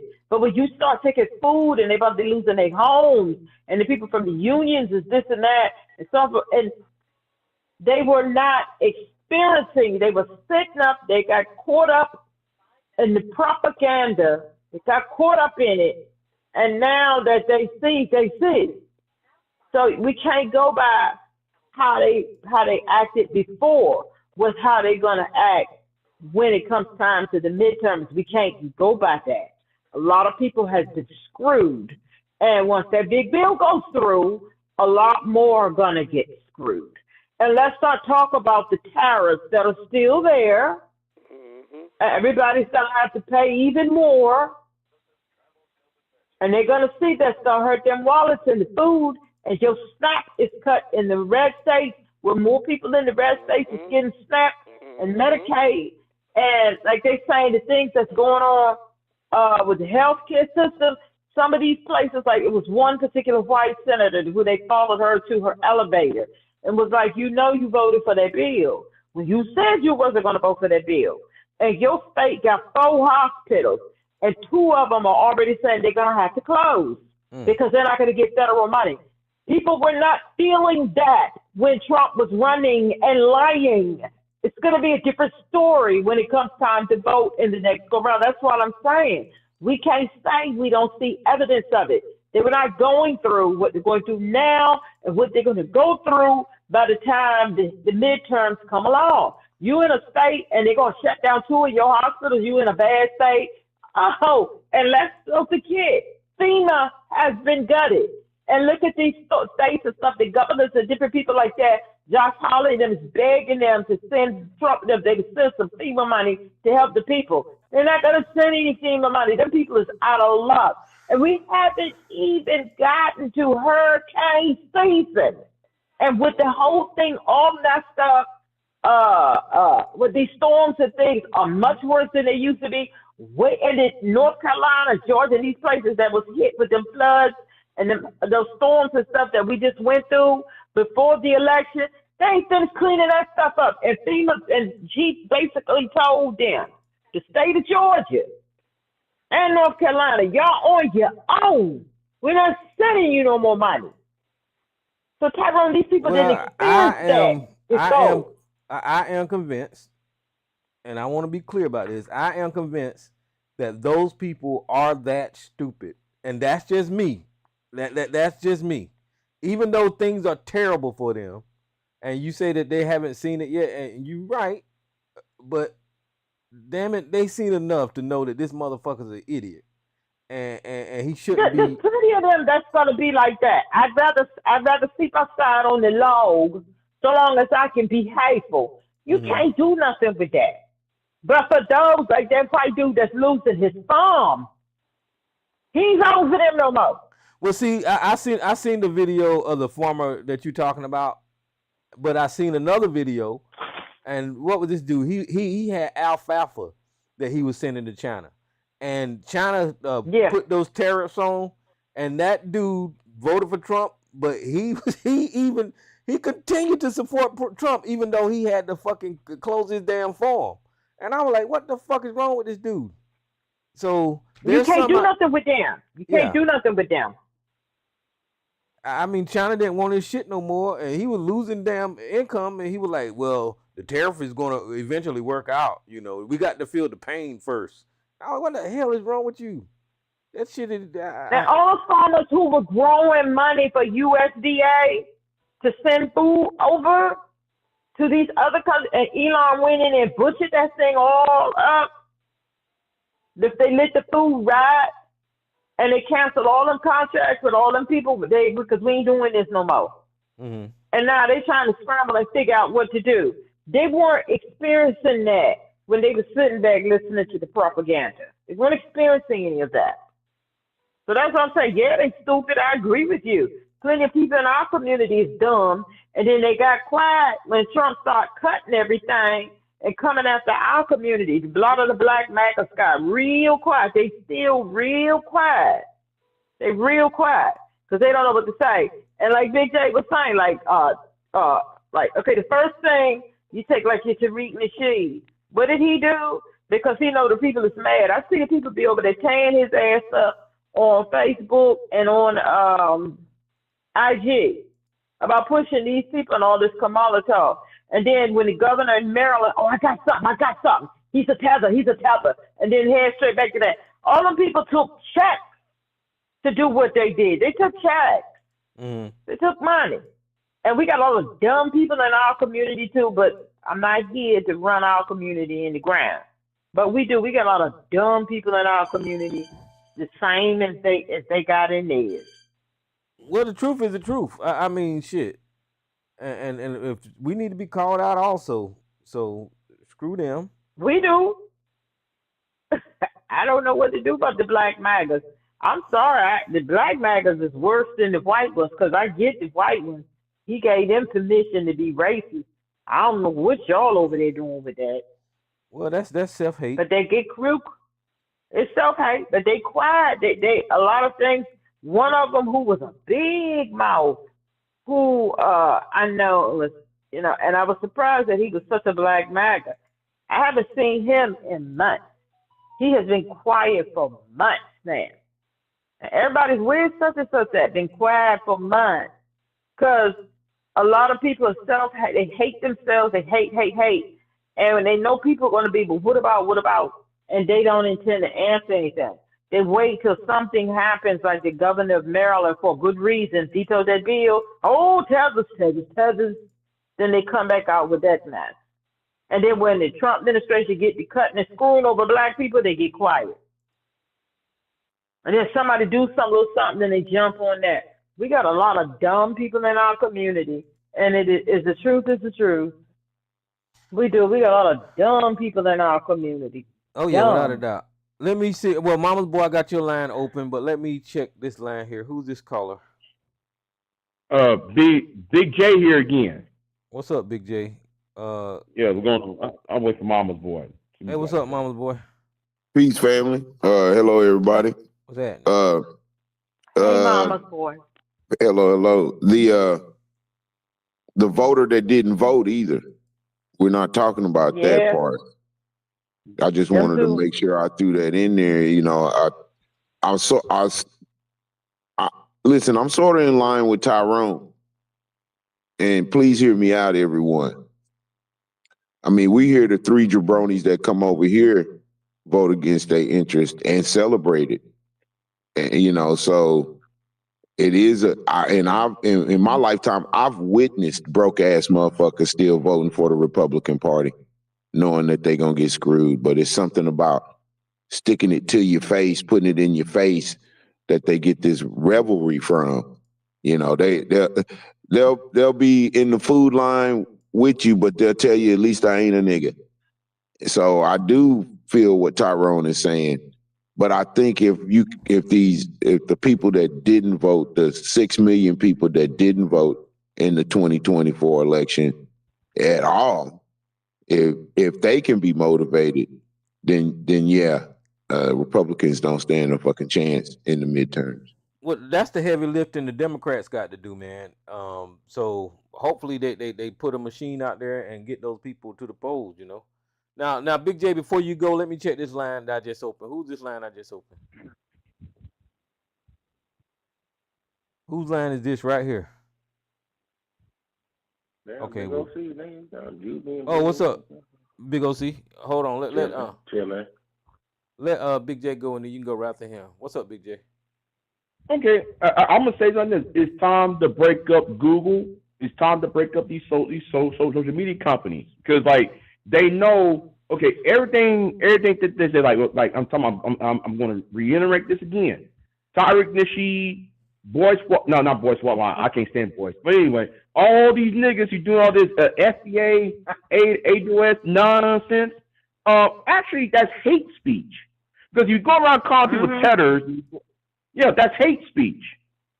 So I think, and I want you to know something. The people the person who brought up that term fundamental black Americans, you'd be surprised on who brought that up. Tariq Nasheed did not bring it up on himself. I'm gonna tell you who really brought it up. I'm gonna give you a little clue. I'm gonna give you a clue, and then I'm gonna give you the answer. In 2012, the aftermath of when Obama beat Romney, a certain white female said fundamental black Americans. Then I watched on C-SPAN. This certain white woman got on C-SPAN last year and said the same thing. Fundamental black Americans.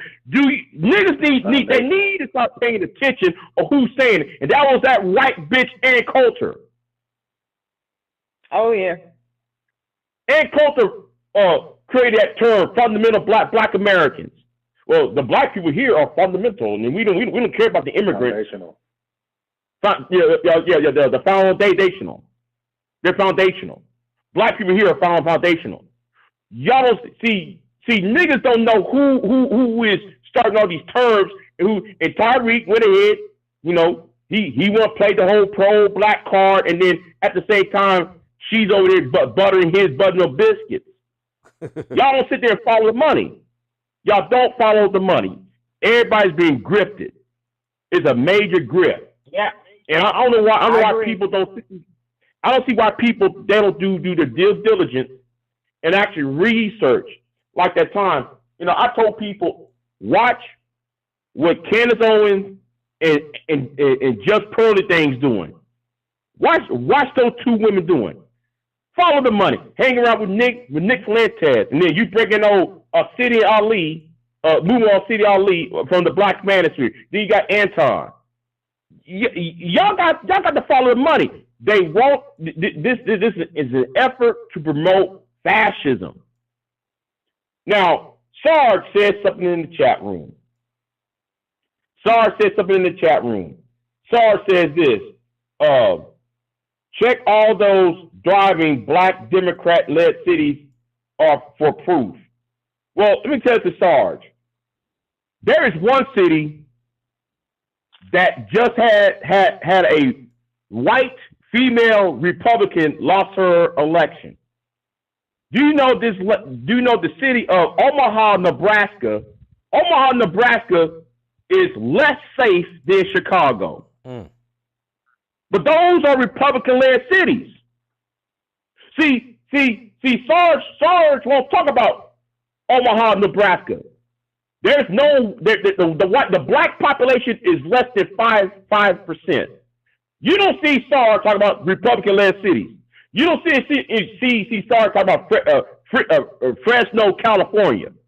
Fresno, California got more violent crime than Chicago. If you look at the average on the index of violent crimes, which is the safest city, Chicago is more safe than Fresno. Chicago is more safe than Omaha, Nebraska. And those are just white people tearing things up. Yet though you don't. Yet here's the thing. Yet people like Sarge, who's a black conservative, he don't want to talk about these Republican-led cities. He don't want to talk about Aurora, Colorado. That's also a Republican-led city.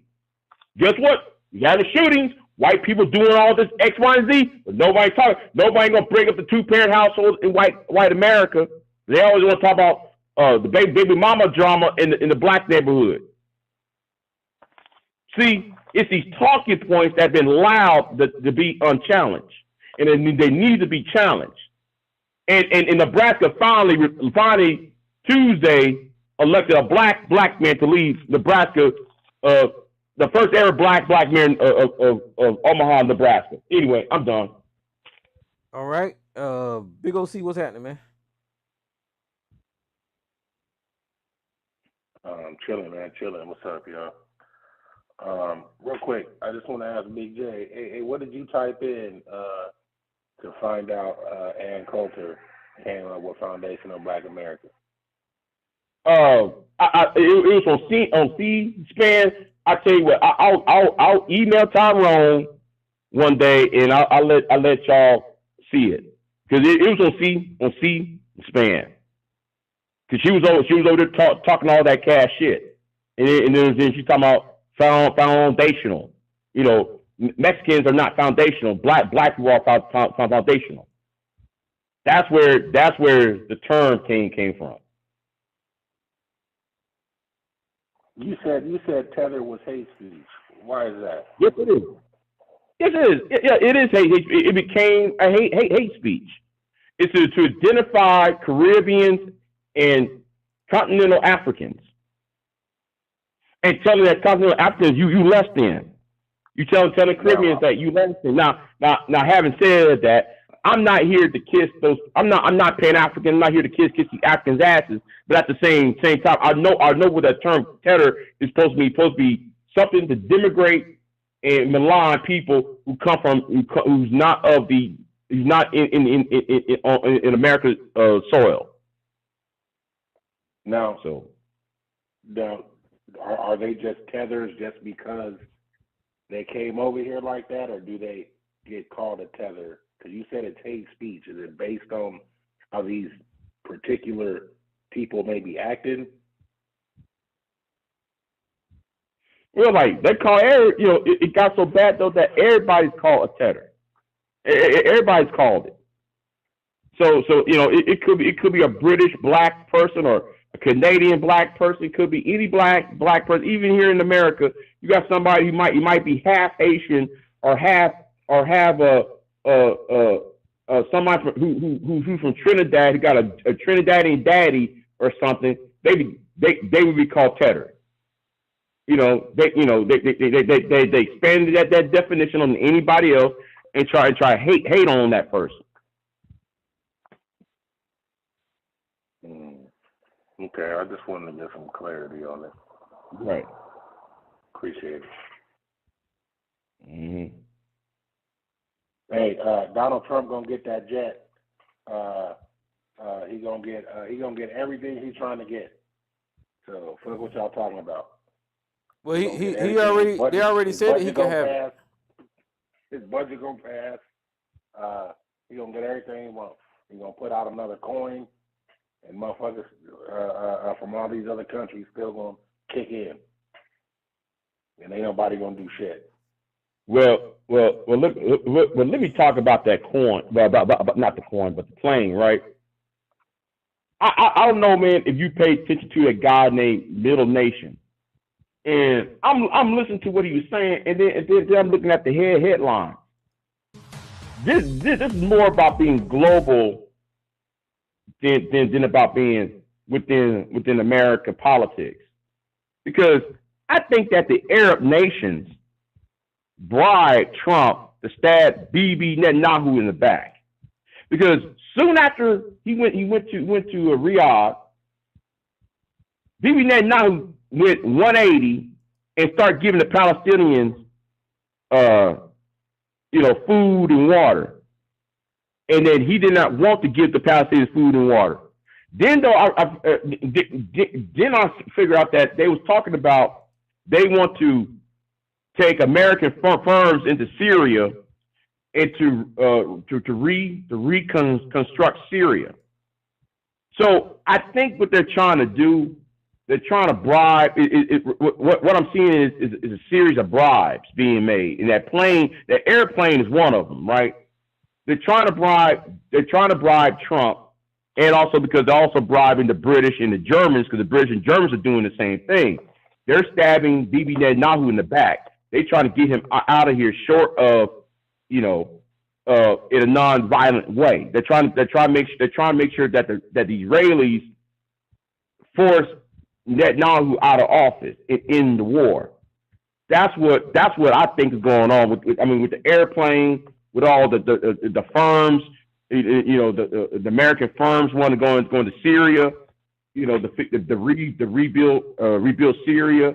Because I think that's the objective of the Gulf, the Arab Gulf nations, is trying to get Trump and get the Europeans to invest into them and get rid of who out of office in the state of Israel. That's what I think is going on. Well, I mean, yeah, you're right. If you look at it in a complicated way, then you're absolutely right. There was probably some type of strategy. But I look at Trump as a fucking 3-year-old. The Saudis gave him a gold plane, and Netanyahu ain't gave him shit. So he's gonna play favor with the damn Saudis. It ain't no more complicated than that to me. You know, and the results of that is that shows like the United States turned their back on Israel and all that kind of bullshit. But Donald Trump is a fucking infant, man. People overthink of he's just a fucking infant. They gave him a plane. They probably giving him money. You know, he got them golf tours with the Saudis, so they paying his ass to do something for him. I don't know what the hell it is, you know. Yeah, Tyrone. And those his sons are go ahead. That shit is no fun. At his age, that motherfucker looking to collect bread and have fun. We don't really know what's going on. You know what I'm saying? All they know is he look at them Saudis. He's like, man, they got hoes, they got gold, they got oil. They walk around in these rolls, and they just snap their fingers, and that and shit goes down. I think Trump just want to be where the party at. He want to be where the party at. Tyrone, go in the YouTube chat room. Photo found that one clip that she talked about Kamala's not foundational Black American. But he's right. But there's an earlier clip. There's a clip she did years ago using that same line. I got to find that one. But you know what, Big J? I was just Googling, and I found articles where she was saying that back in 2018, 2019. She been saying that. Yes. She did. Articles that been saying that. Because all you got to do is Google and culture and just put in the word. I put in created foundational Black America. I saw articles from 2019 where she was saying that. So she been saying that. She been saying that.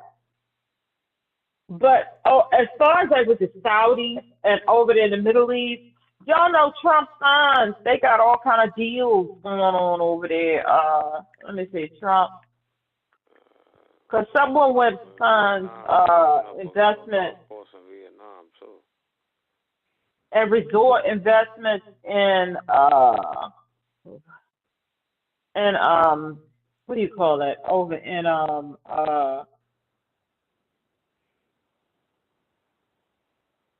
they opened up a golf course in Vietnam. No, it's so much more.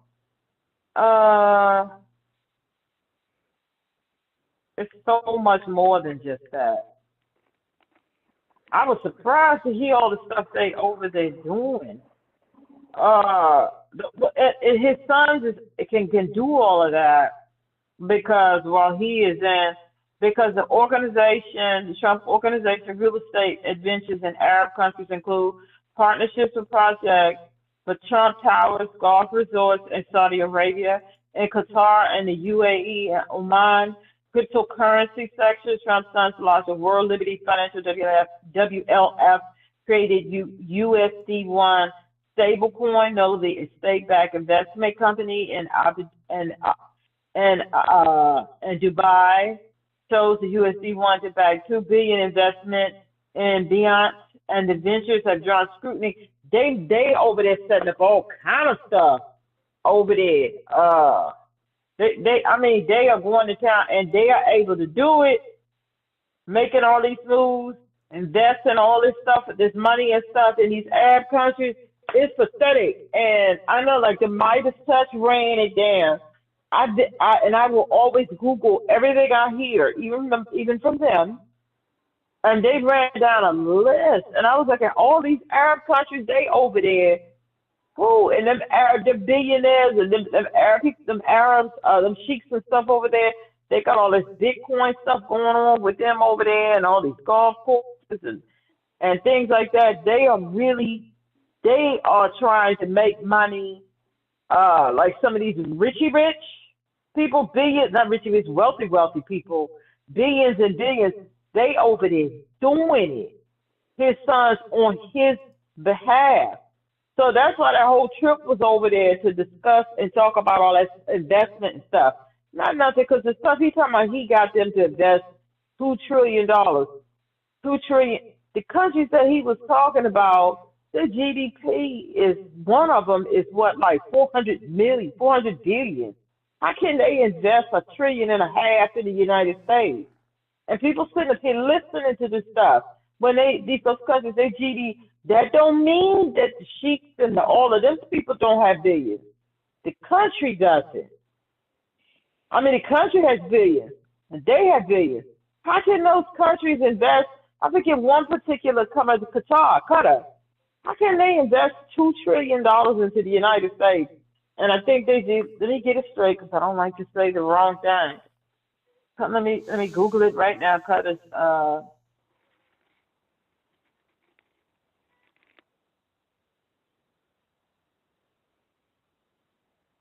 tell you exactly what they. Wait a minute. Qatar's. I'll tell you exactly what they. Tell you exactly what they. And they're going to invest $1 trillion, $2 trillion. Their GDP is. Qatar's GDP, according to the latest data, is $213 billion. How the hell are they going to invest that? Invest that kind of money? Well, Trump is a liar, and that's the type of thing that I'm talking about that he blatantly says that people don't. They don't call it out. They do not call it out. They don't call that stuff out. And don't Qatar support Hamas? Yes,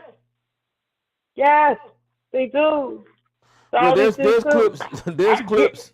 clips of Trump bashing Qatar when him and Hillary Clinton was running for president, and he was accusing her from taking money from the same goddamn people and telling her to return the money and all this kind of bullshit, and he turned around and take a goddamn plane.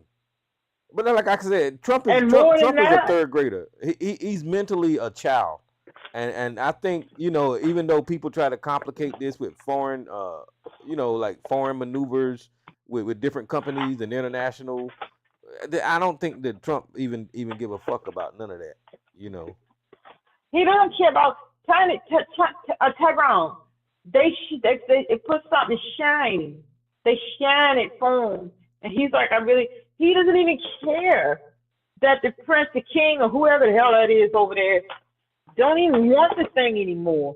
He had been trying to offload that, but Trump wants it. It's shiny. They said, "Well, you can have it." And something that was so disgraceful. It was a disgrace that the president of South Africa said, and Trump didn't even get it. He said, "Well, I don't have a plane to offer you." Well, I will, yeah, yuck. I wish you did, because I would take it. What the hell? That was the man has just belittled you, saying he don't have anything to bribe you with. And I'm going to pay.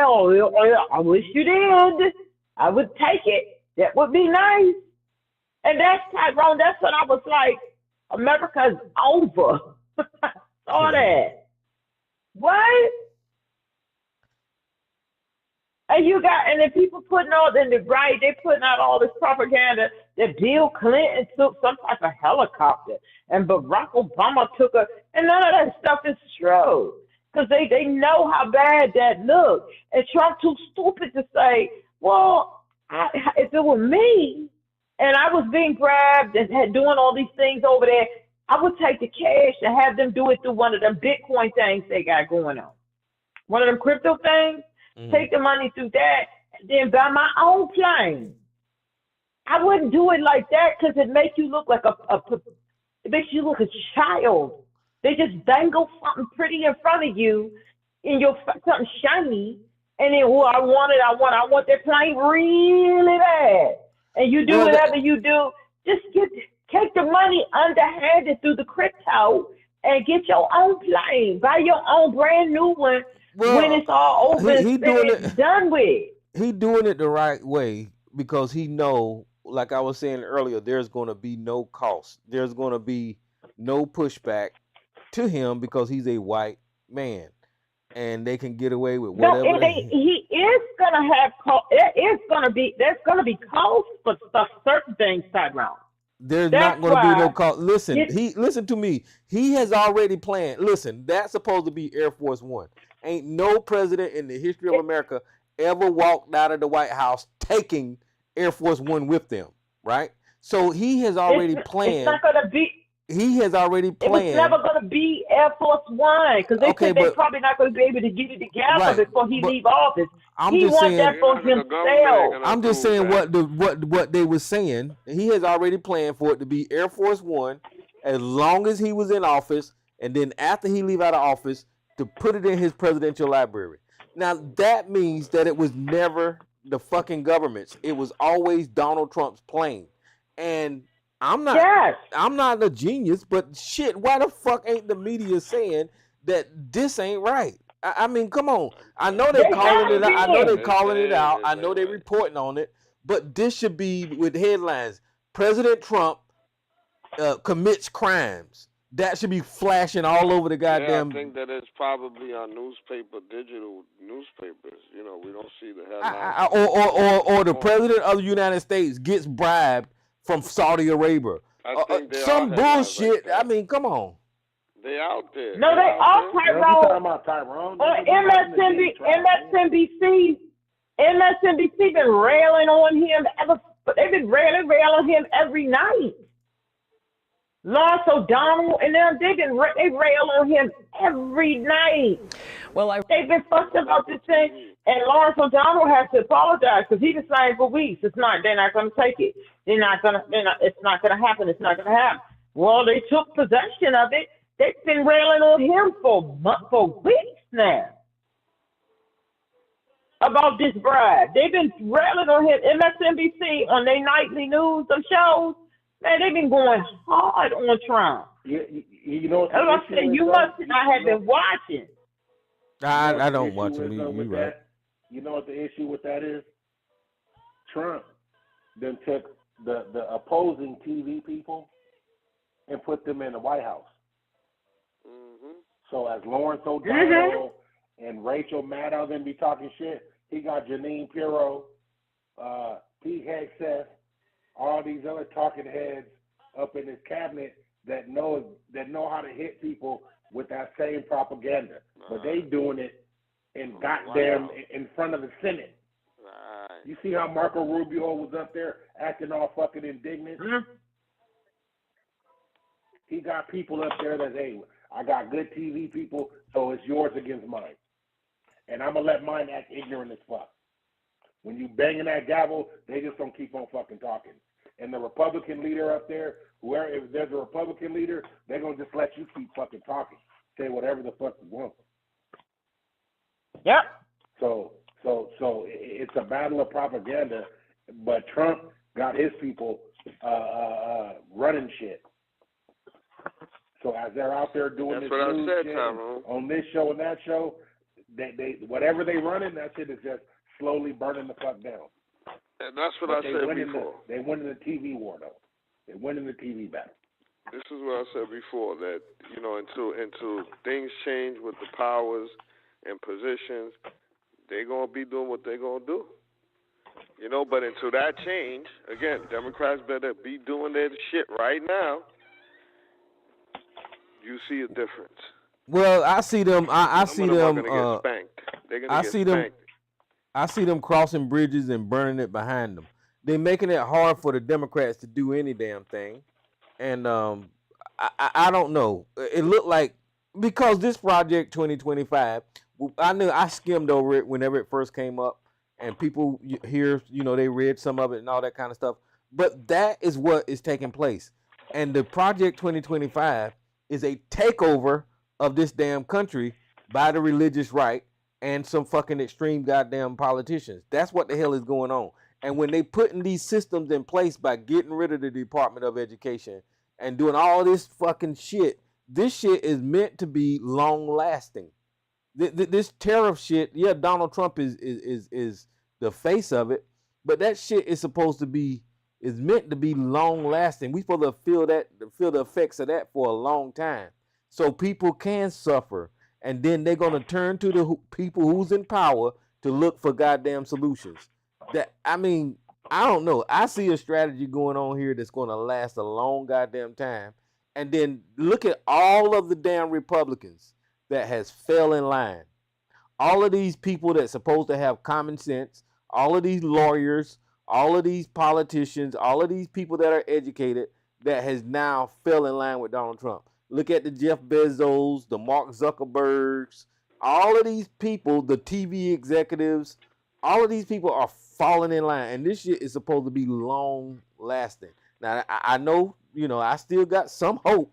But goddamn it, these people are not playing. Corporations with no integrity. They just want about that money, and also because they got power. If you think about their power, they done cornered the market in their field. You talk about Jeff Bezos. He done shut down every retail store. Whatever stores that used to be existing. He's now the supplier of whatever products you ordering, right? So that also has boosted up his ego. He got everybody buying shit from his store, his website. He done took out pretty much everybody as far as any stores or brick and mortars. Then you got Facebook. They got how many millions, billion people? They have access to their information. They're getting advertisement and making millions and billions of dollars off of people's membership, free subscription on being on Facebook. You're right. It's about money. Just like a Donald Trump. It's about money, but Trump is threatening their income by trying to muddy the waters with their constituents or their users or whatever. And these guys are folding. Is the point that I'm trying to make. These guys are folding and listening to Donald Trump, regardless of how rich they are. I don't think nobody can fuck with. But they don't got no backbone. You could be rich, I don't think Trump can fuck with Zuckerberg or Bill Gates or motherfucking Bezos. I don't think that he can fuck with them. But the fact is, they're still folding. You get what I'm saying? The media CEOs are still folding. They're still capitulating to this motherfucker, and that's power, man. The media, the media had become compromised years ago. A lot of people just didn't notice. The media had become compromised years ago, but we can't not speak about Bezos and Zuckerberg and some of them other billionaires. With the billions that they lost because of this trade stuff. Yeah, they lost money. Billions. Yeah, they lost money, and they're still sticking by him. That is crazy. Because they have a perception. Yeah, but the thing is, United States isn't what it used to be. When it comes to the AI and all of that, China beat them to the punch on that.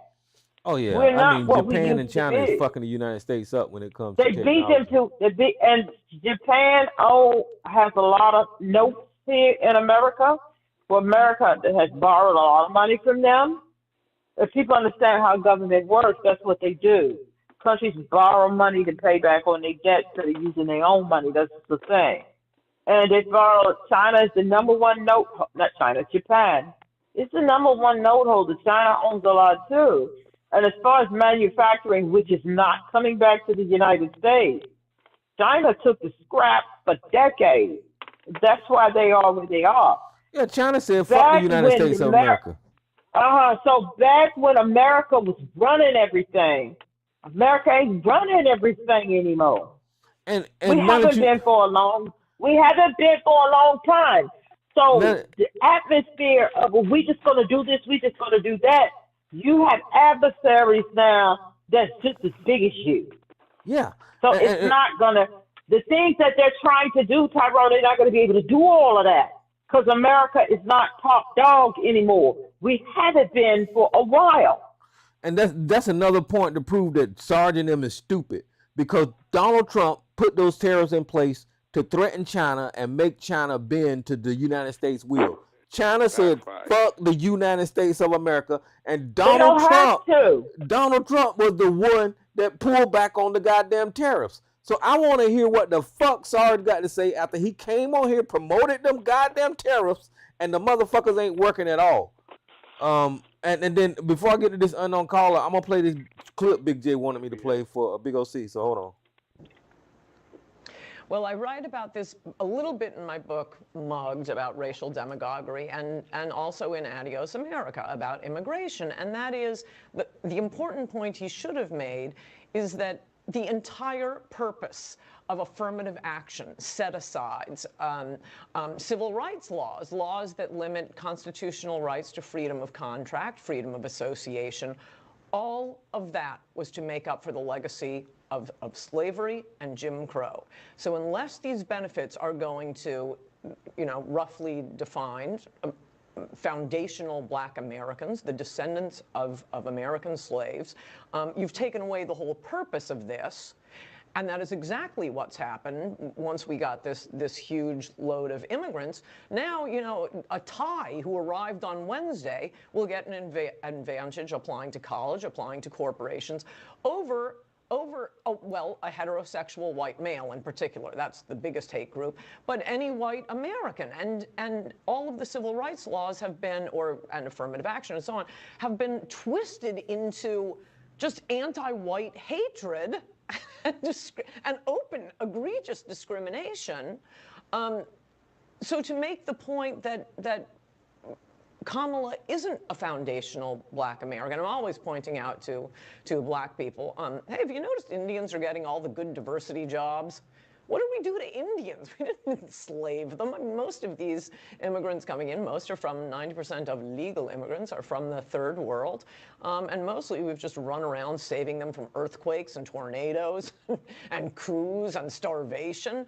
They owe us. We don't owe them. But to switch from the concept of integration and civil rights for Black Americans to this BS-y diversity, it's nothing but discrimination against white people. And that point should be made not just to, as I think Trump is always thinking, oh, he's going to win the Black vote. He's not going to win the Black vote. You ought to do things because they're the right thing to do, not because this is an appeal to Black people, like releasing criminals. He thinks he's going to get the Black vote by being soft on crime.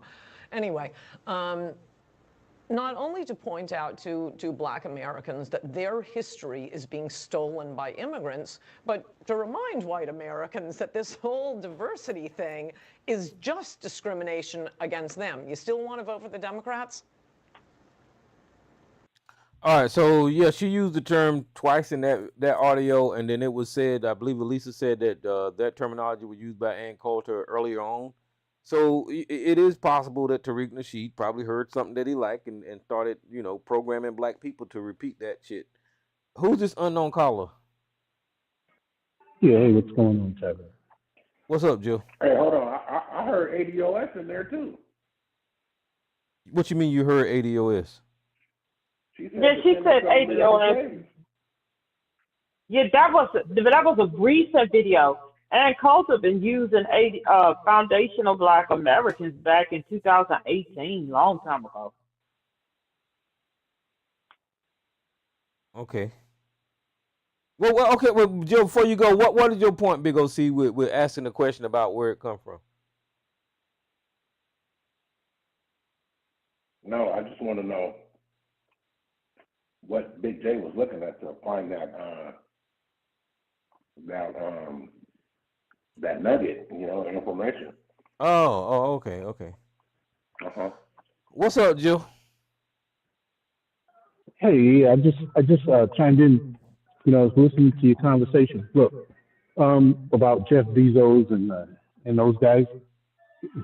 They are not here to fight you, okay? And they're not going to. And to expect them to is kind of really, unrealistic. War is not profitable, whether it be actual fighting with bullets or fighting in business. There's no profit in that. And so these guys are looking for profit. And if capitulating to Trump means that they can maintain profit, they'll do it. But they are not social justice warriors. They're not here to fight your fight. If there's a fight against Trump, it has to come from the people, and the people are Mhm. speaking. And so those guys are always look. You can look all through history and see where business has always gone with the winner. Always, business always goes with the winner. And so you can't look to them to save you or to help you or anything. It will be nice, sure, absolutely, it would be great. But at the end of the day, it's unrealistic to expect that of them. Their attitude is like, hey, I'm just gonna go with whoever wins this fight, no matter who they are. So any change has to come from the people, and unfortunately, we're living in a time where propaganda motivates people.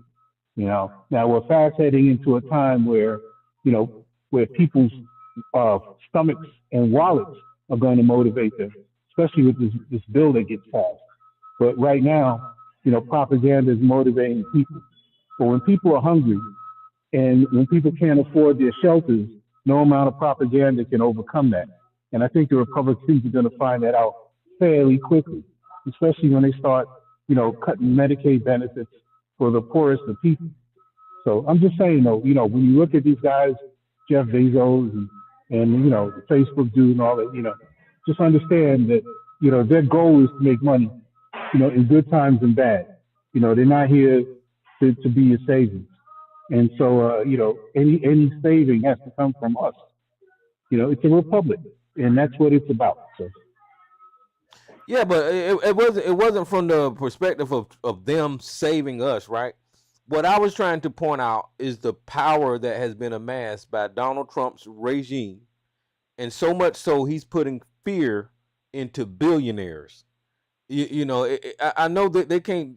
Bezos and them ain't gonna do shit for the average everyday person. And you're right. Whenever you don't see your profits going up, that's a threat. So they're going to bend to allow them to continue to be successful with their profits. So that's 100% correct. But what I'm saying is the threat that we're looking at for the future and how we're screwed is it seems like it was easy for Donald Trump to get the most powerful men on the goddamn planet to get in line, no matter how many billions of dollars that they have. And that is a threat to all of us, because now let's take Bezos for examples. Instead of shopping for Amazon and getting our shit at the door the next day, we could be inundated with a pop-up that say, hey, don't you love Donald Trump? Say you love Donald Trump before you put this in your shopping cart, or some dumb shit like that. You see what I'm saying? It's one of these things to where I don't think that we coming back from this shit. Not no time soon. I mean, I want to. I love this damn country, but this shit is going down a path of no damn return to me.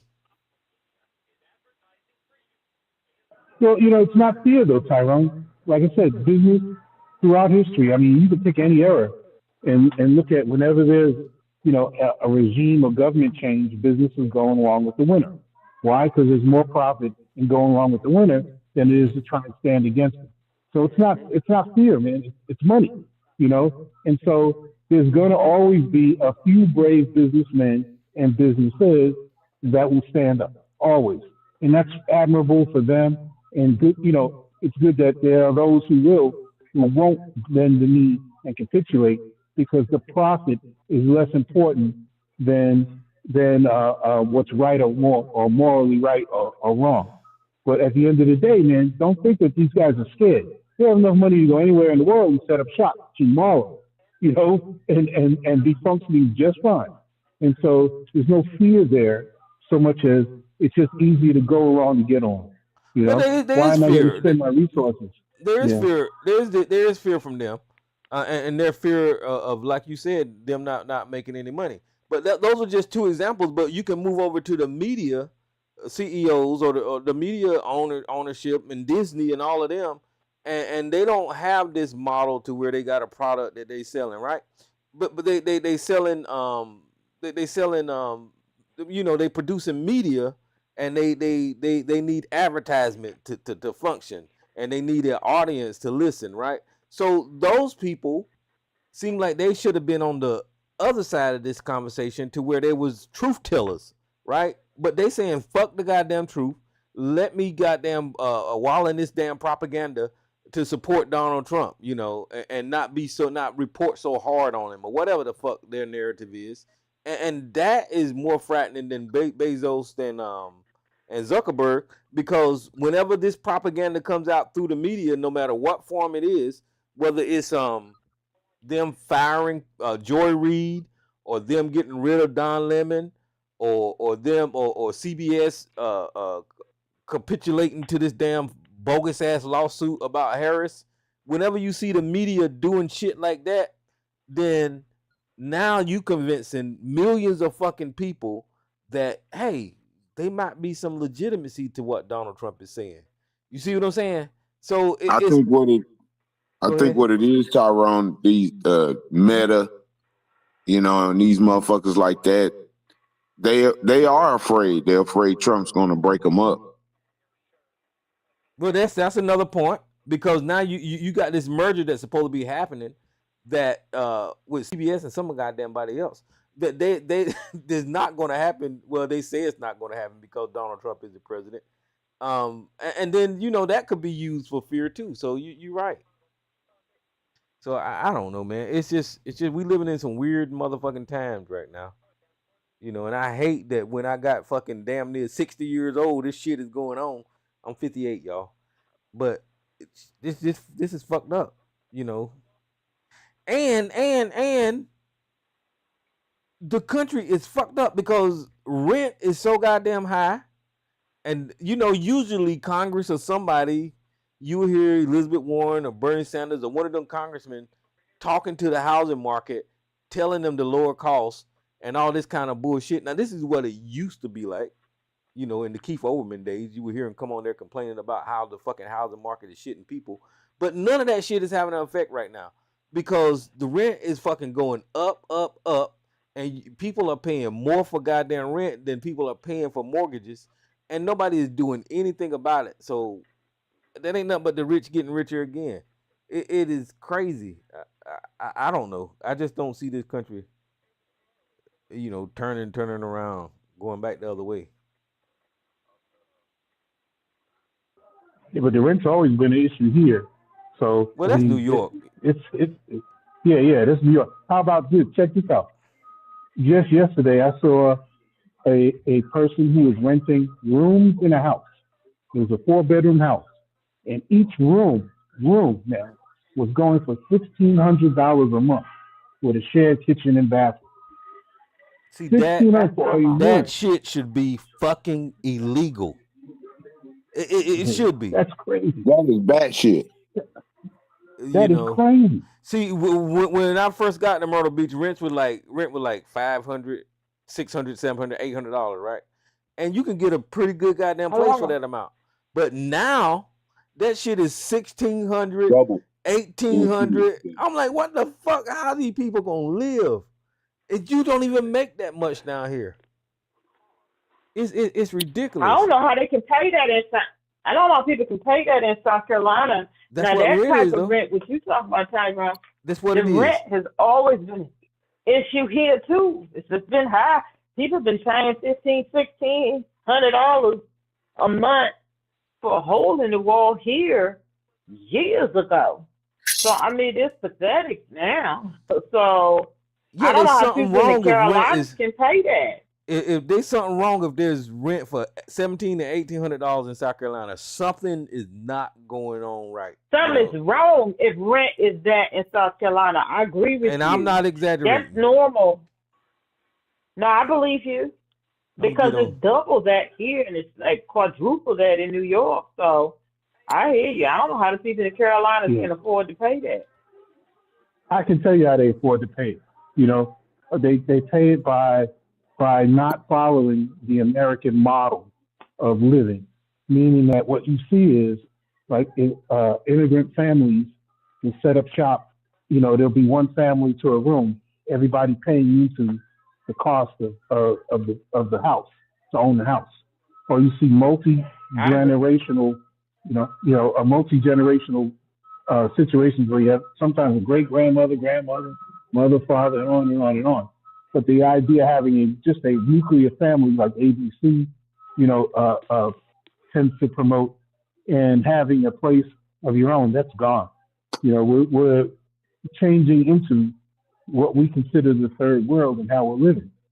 And, I think this generation right behind me, is probably the last generation that may have the ability to have a single family in a home. Moving forward, there's going to be multiple families that share a dwelling. And that's crazy to us, but to them, it's going to be the norm. I agree. I don't know how I just don't know how the people. I don't know how they're gonna do it. I just don't know how you can't afford. And I think about the young people. You just can't afford that. Somebody talking about little. They built some loft apartments not too far up the street from me, and I can walk over there. And I ain't gonna get into what they charge, but people moving in them, And I ain't trying to say my stuff cheap either, but I just don't know. Young people ain't gonna be able to afford to do anything, and wages is not going up either. I don't know how. Yeah, I don't get it. I don't know how they're gonna do it. And down here, you got a lot of people moving into this area that's coming from up north, that's probably saved their money and just moving in to this area because it was cheaper and it's causing prices to go up and all that kind of stuff. But for the locals here, who's making, I don't know, $12 an hour, they ain't no way in the fuck they can afford to stay in these houses. They're gonna wind up kicking everybody out that's local here, on the outskirts, and new people gonna be here, Well, America is experiencing a homeless phenomenon. Yeah, I don't know. And then that's where you're looking at. I'm saying this on YouTube. I see a lot of people living in their cars and a lot of people living in these tiny homes and all this kind of stuff. In Europe, they're living in the damn airport. You got homeless people living in the airport. That's going to be the new shit over here. Watch it happen. People are going to be living in the airport. Remember I said that. Hey, Tyrone. Yeah. Tyrone, go on YouTube and type in California Skid Row and peep that shit out. Because that shit is on the map. If you look on maps in LA and put in Skid Row, it's going to take you to a whole area. And everybody over there living in tents and shit look like The Walking Dead. Make that shit to Google Maps, nigga. Damn. Go I remember giving some Chinese food to somebody. Right to some crazy shit. That is some crazy ass shit. Man, I rode through there and gave somebody Chinese food. That shit was crazy. They had tents throughout the sidewalk, throughout the whole, 3-4 blocks or more. I couldn't believe that shit. On both sides. Hey, Google Austin, Texas, Tyrone. What's going on in Austin, Texas? The homeless in Austin, Texas. And it's out of control. It's fucking crazy.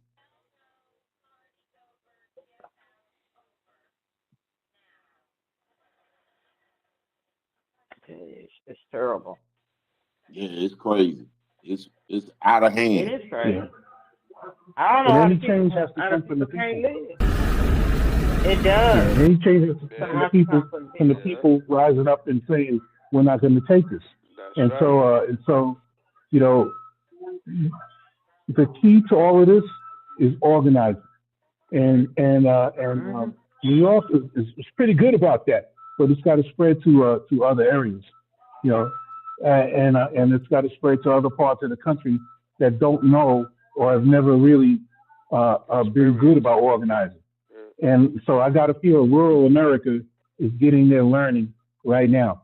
In other words, the shit that they voted, that they thought they voted for, they thought they were getting to own the libs. Well, the leopards are eating their faces, okay? And so they're getting their comeuppance right now. You're going to start seeing grassroots form in these rural areas that never really had it before. In fact, when you look at AOC and Bernie's speeches about oligarchies, you're seeing people that have probably, never been involved and never organized a day in their lives, but they're learning that this is how you get shit done in America. So watch and see. I will say that in the small amount of time of the 2024 election and now, I have witnessed people feeling stupid that they didn't vote. But I just haven't witnessed enough of them. Doesn't mean that they're not gonna come around, but I think that's the linchpin. The dumb motherfuckers who said I ain't voting for Kamala. As a matter of fact, I'm not voting at all, or some down ballot bullshit. They starting to wise up a little bit because they see that not voting is not the way you do it.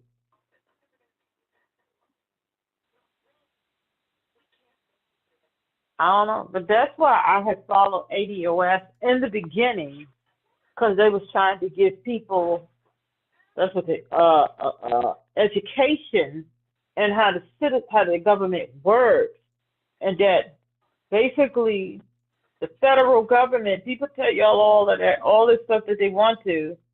We need the federal government, and we need the federal government's help for certain things like that. Rich people have been using and tricking off on the federal government for years, for decades. And you all sitting up here talking about, like, when the pandemic was going on and the people were getting the unemployment with the boost, I think, I don't remember what it was. It was like $500 on top of their unemployment. They were getting like $500 boost on top of that. And people were fussing about giving away free money.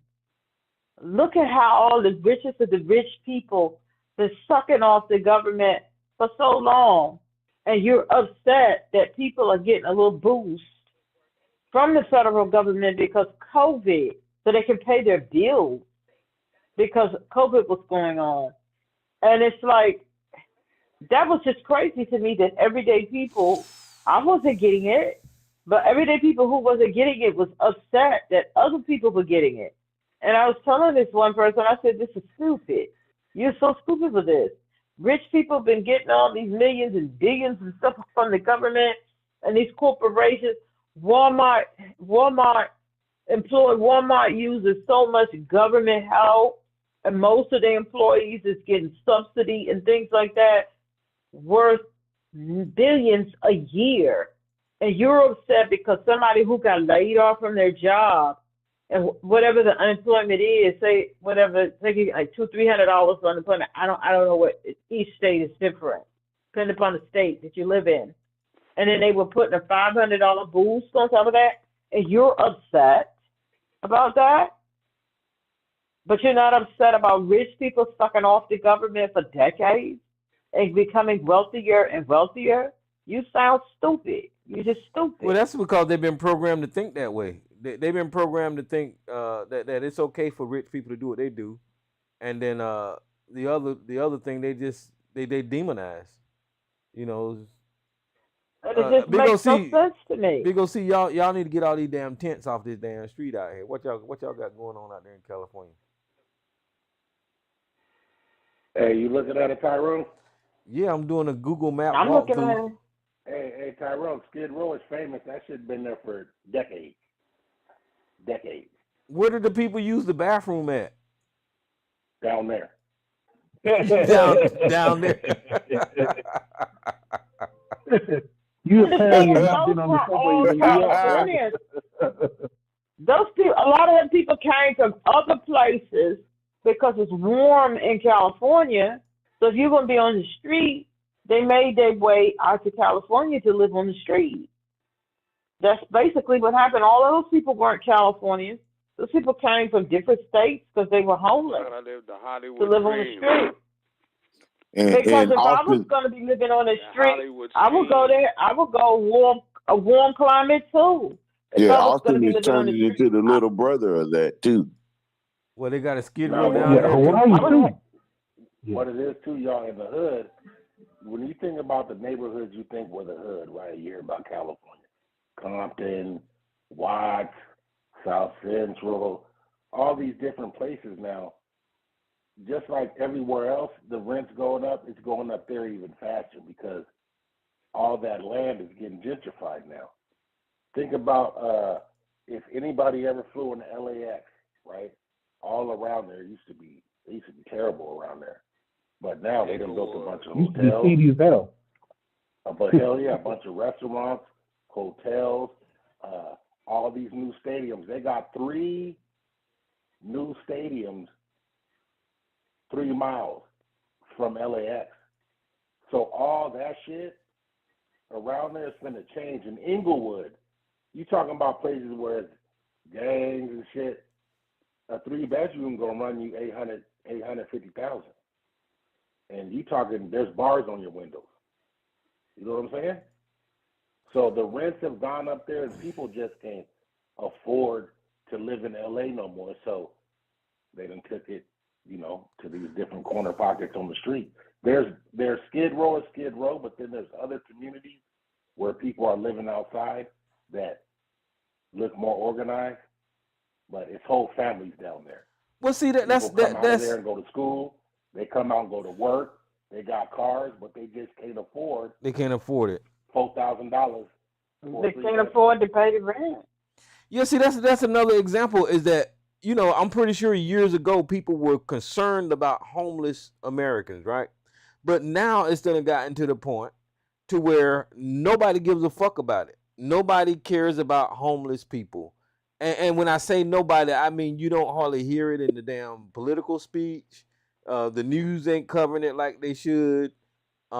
Society ain't really trying to do something about this issue. Now, I'm not saying that some of the homeless people probably deserve to be homeless, but I'm like you saying, there's some homeless people that can't afford the prices nowadays. Who's this unknown caller? Miss Lady, hello. I've been listening about a half an hour. Hey, how you doing, Miss Lady? Hey, Miss Lady. Hey. Oh, it's so nice to hear conversation where nobody's yelling and screaming and taking over the conversation. Ooh, it's very nice. Give it a minute. Give it a minute, Miss Lady. Give it a minute. Just 30 seconds, huh? Anyway, yeah, this homeless problem is so huge. It's huge. There's so many homeless encampments. They'll clean it up, and then they'll just move to another spot.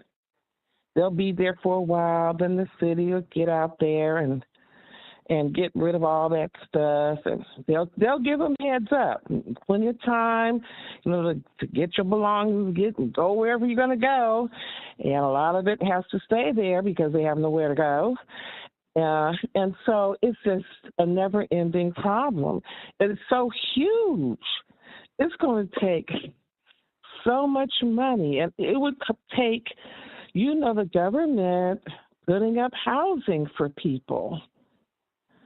And then you're going to have security because a lot of those people, they have problems. So a lot of them are on drugs. A lot of them have some shady stuff going on. They're stealing and all that kind of stuff. And every now and then you hear about somebody that got shot or stabbed in the encampment. And so, raped or whatever. But, yeah, it would have to take a lot of resources to clean this up. I know they're putting up those little tiny houses in some places. The city gets contractor bids, and they put up those tiny little houses. But, they have a bed in there, they have a small refrigerator, they have a bathroom, a small, just really tiny, but at least it's clean and it's theirs and they're not sleeping out on the street. But there's not enough of those. So I don't know. You're right. You used to hear about the homeless all the time in the news. Now you don't hear much about it. I think there's so many other pressing problems that we have going on now that are our country, as they say, it's an existential crisis. So it's something every day, chaos going on every day. So, but Miss Lady, a lot of people are too worried about not becoming homeless. Well, they can't put their mind on the homeless. That's a big problem. oh yeah, the way things are going nowadays. They say most people only have enough money for three months of rent or mortgage, and that's it. And so if you lose your job and or you get sick, you can't work, it's very stressful and it's very expensive. It sure is. Well, here in New York, you have a whole other thing going on where you have whole families that live in these shelters. And these shelters are basically hotels that are converted into shelters. And so you have literally, if you've been in a New York hotel room, these are not large spaces at all. But now, I have a situation where you have families that are in these hotel rooms. And in the morning, going to work, all you see is kids, coming out of these shelters, going to school, this and the other thing. You think about this for a minute. You have a generation of children who know nothing but a transitory lifestyle. They're in this shelter for a few months, then they move to another shelter, another shelter.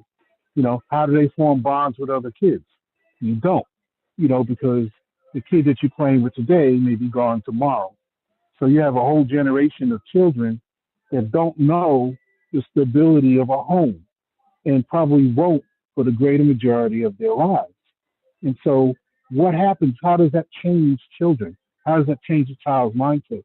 And how does that, what effect does that have on that child growing into an adult?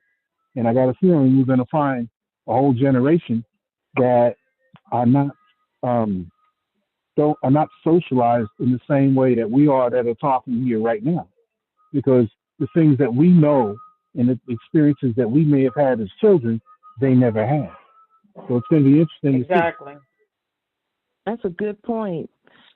And the anxiety the parents is being transmitted to the children, because when you don't have a stable home, to go to, it makes one, I would think, highly anxious and fearful for all that the child is learning and picking up. It's really sad. This country cares nothing about its citizens. It sure don't. It doesn't care about neonates, children, working people, elderly. It just doesn't care, because we wouldn't have all these problems like we have if the country did care.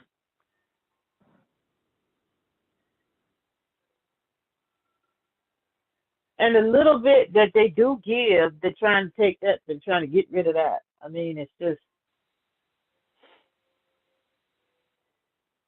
Yeah, I think that budget bill passed. I'm not sure what's in it. But I know they were cutting off. It passed. It got to go to the. It got to go to the Senate. They're gonna pass it. Okay. It's gonna make it out of the Senate. Yeah.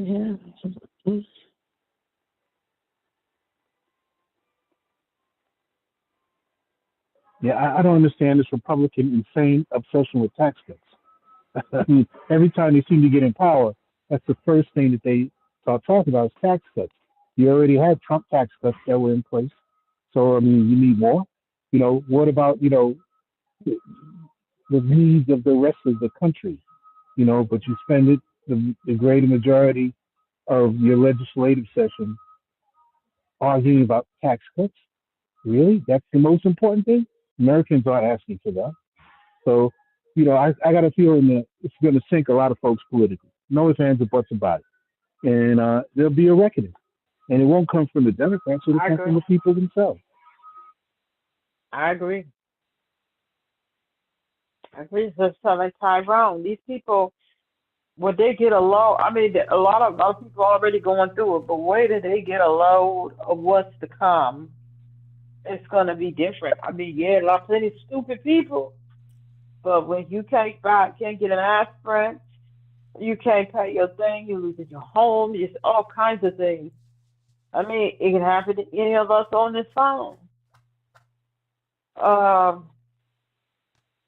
don't know. Because I know I used to hear people say, if I got real bad for me, I'm going to steal. And I used to laugh at that. I said, if it ever got really, really bad for me, I'm going to steal too.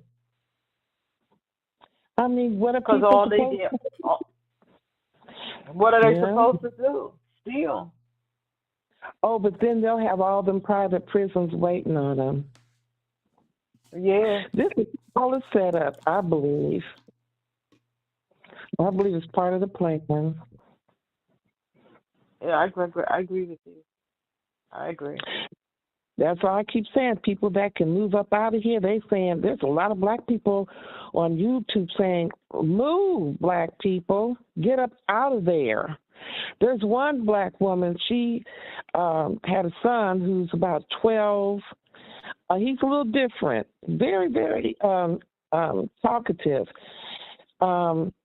She moved to Bangkok, and they did the little tour with the guy that's over there, the young black guy in his 20s who's been living there. He seems like such a nice young guy, and showed her a little 2-bedroom unit in the high-rise, and she and that boy look happy. They haven't been there long, and he's being homeschooled right now because she said the international school was too expensive. Well, people were like giving her suggestions in the comments about schools because he needs to be, in school with other kids. But she wants him to learn more of the language first. But it's like, I don't know what kind of work she. I know she got she said a sizable settlement. So I picked up what she was saying. She sued that employer for racial discrimination, more than likely, and got a settlement. So she was able to pick up and go. And I don't know what her career path was, or what have you, but she doesn't look very worried at all right now. But she left, and she was really worried about her son growing up. I think they were in Texas, and he's different. He's kind of nerdy-like, and he smiles a lot and stuff like that. He's different. And I guess she was worried about his safety and about, she wanted him to have a different experience. And so, yeah, people are getting up. And I think, is her apartment? I think it's like maybe, God, his room is so tiny, too. It's like, it's tiny. Like, but he seemed fine with it. It's like, there's a little bed, a little chest, and that's about it. But okay.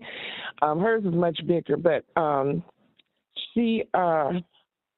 but yeah, it's not that much she's paying for rent, I don't think. I think she's paying like $1,200 a month for that, which isn't a whole lot of money if you got a sizable settlement. So, yeah, gone. And other black people are moving out of here, taking their children, families, what have you. Yeah, but a lot of people ain't gonna be able to do that. They're just gonna have to suffer, I don't know. I guess if you can, that is an option. If you can get out of here. Yeah. Because they saying, like, there was one guy, he's done extensive research about how countries are taken over, like Hitler, and so he says the handwriting's on the wall. The last guardrail is those judges. And they keep poking at the judges. They going, the lower courts, will not rule in their favor. So here they come running, to the Supreme Court. The Supreme Court is barely, but they don't have any enforcement power. The Supreme Court. No, the Supreme Court don't have enforcement. They don't have no enforcement. And the enforcement, I think, comes isn't it the U.S. Marshals? Who up under the executive authority? That's Trump. So it's like they're thumbing their noses. And it's like, this is how it begins. It's like those Jewish people in Germany, they could start seeing stuff happening, but they didn't believe it was, it was going to get really bad. I don't know how bad it's going to get here, but I don't have a good feeling. I don't either. I mean, I don't want it to get bad, and like I keep saying, I want America to be America, but this is not America. And just because people ain't feeling it right away right now, when you look at, like you said, them attacking the judges and them not following the rules, that is a sign of this place deteriorating really, really fast. Donald Trump just got a fucking golden airplane from the damn Saudis. I mean, this ain't right. Something ain't right here. And then I think my sister told me today it's going to take a lot of money to, I guess, get it, inspected and a whole lot of work done with it, and it's going to take millions of dollars of our tax dollars. Yeah, we gonna pay for that. I don't agree with that. I mean, that's just wrong. I don't know how to put that.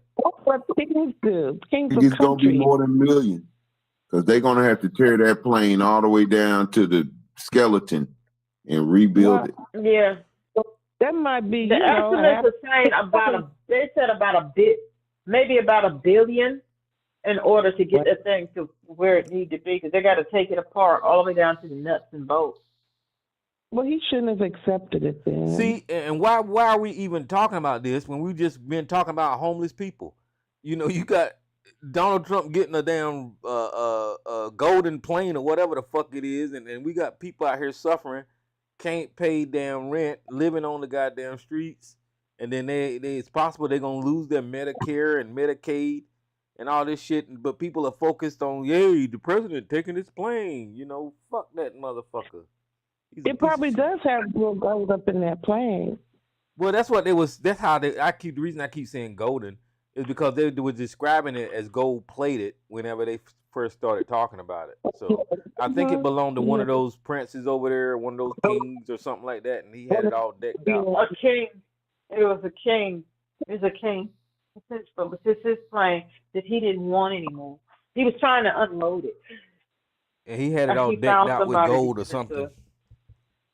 Gold plate all up in it. It's a beautiful plane, but it's not new. And he was trying to unload it, but because of what that thing cost, he was having problems trying to get it unloaded. It was like, hey, let's bribe the United States government.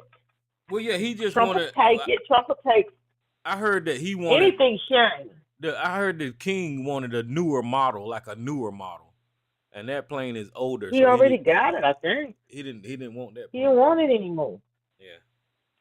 They have so much money over there. They said when they would go to Europe, with all their multiple wives or whatever, they'd roll up in all of those expensive Rolls Royces and all, and they would have the whole floor, the penthouses and the whole floors, for them and their wives, servants, or whatever family. I mean, expensive hotels. They have so much money. That's that oil money, I guess. It is. Well, look, y'all. I'm gonna have to cut YouTube off, and I'm gonna have to get off of here. But y'all can continue talking. And if you want to call in, guys, the lines is open. Thank you, Lisa. Thank you for everybody for calling in. But I got to get off of here, so I'm gonna cut YouTube off. But y'all can go ahead. Oh, okay. Yeah, I don't know.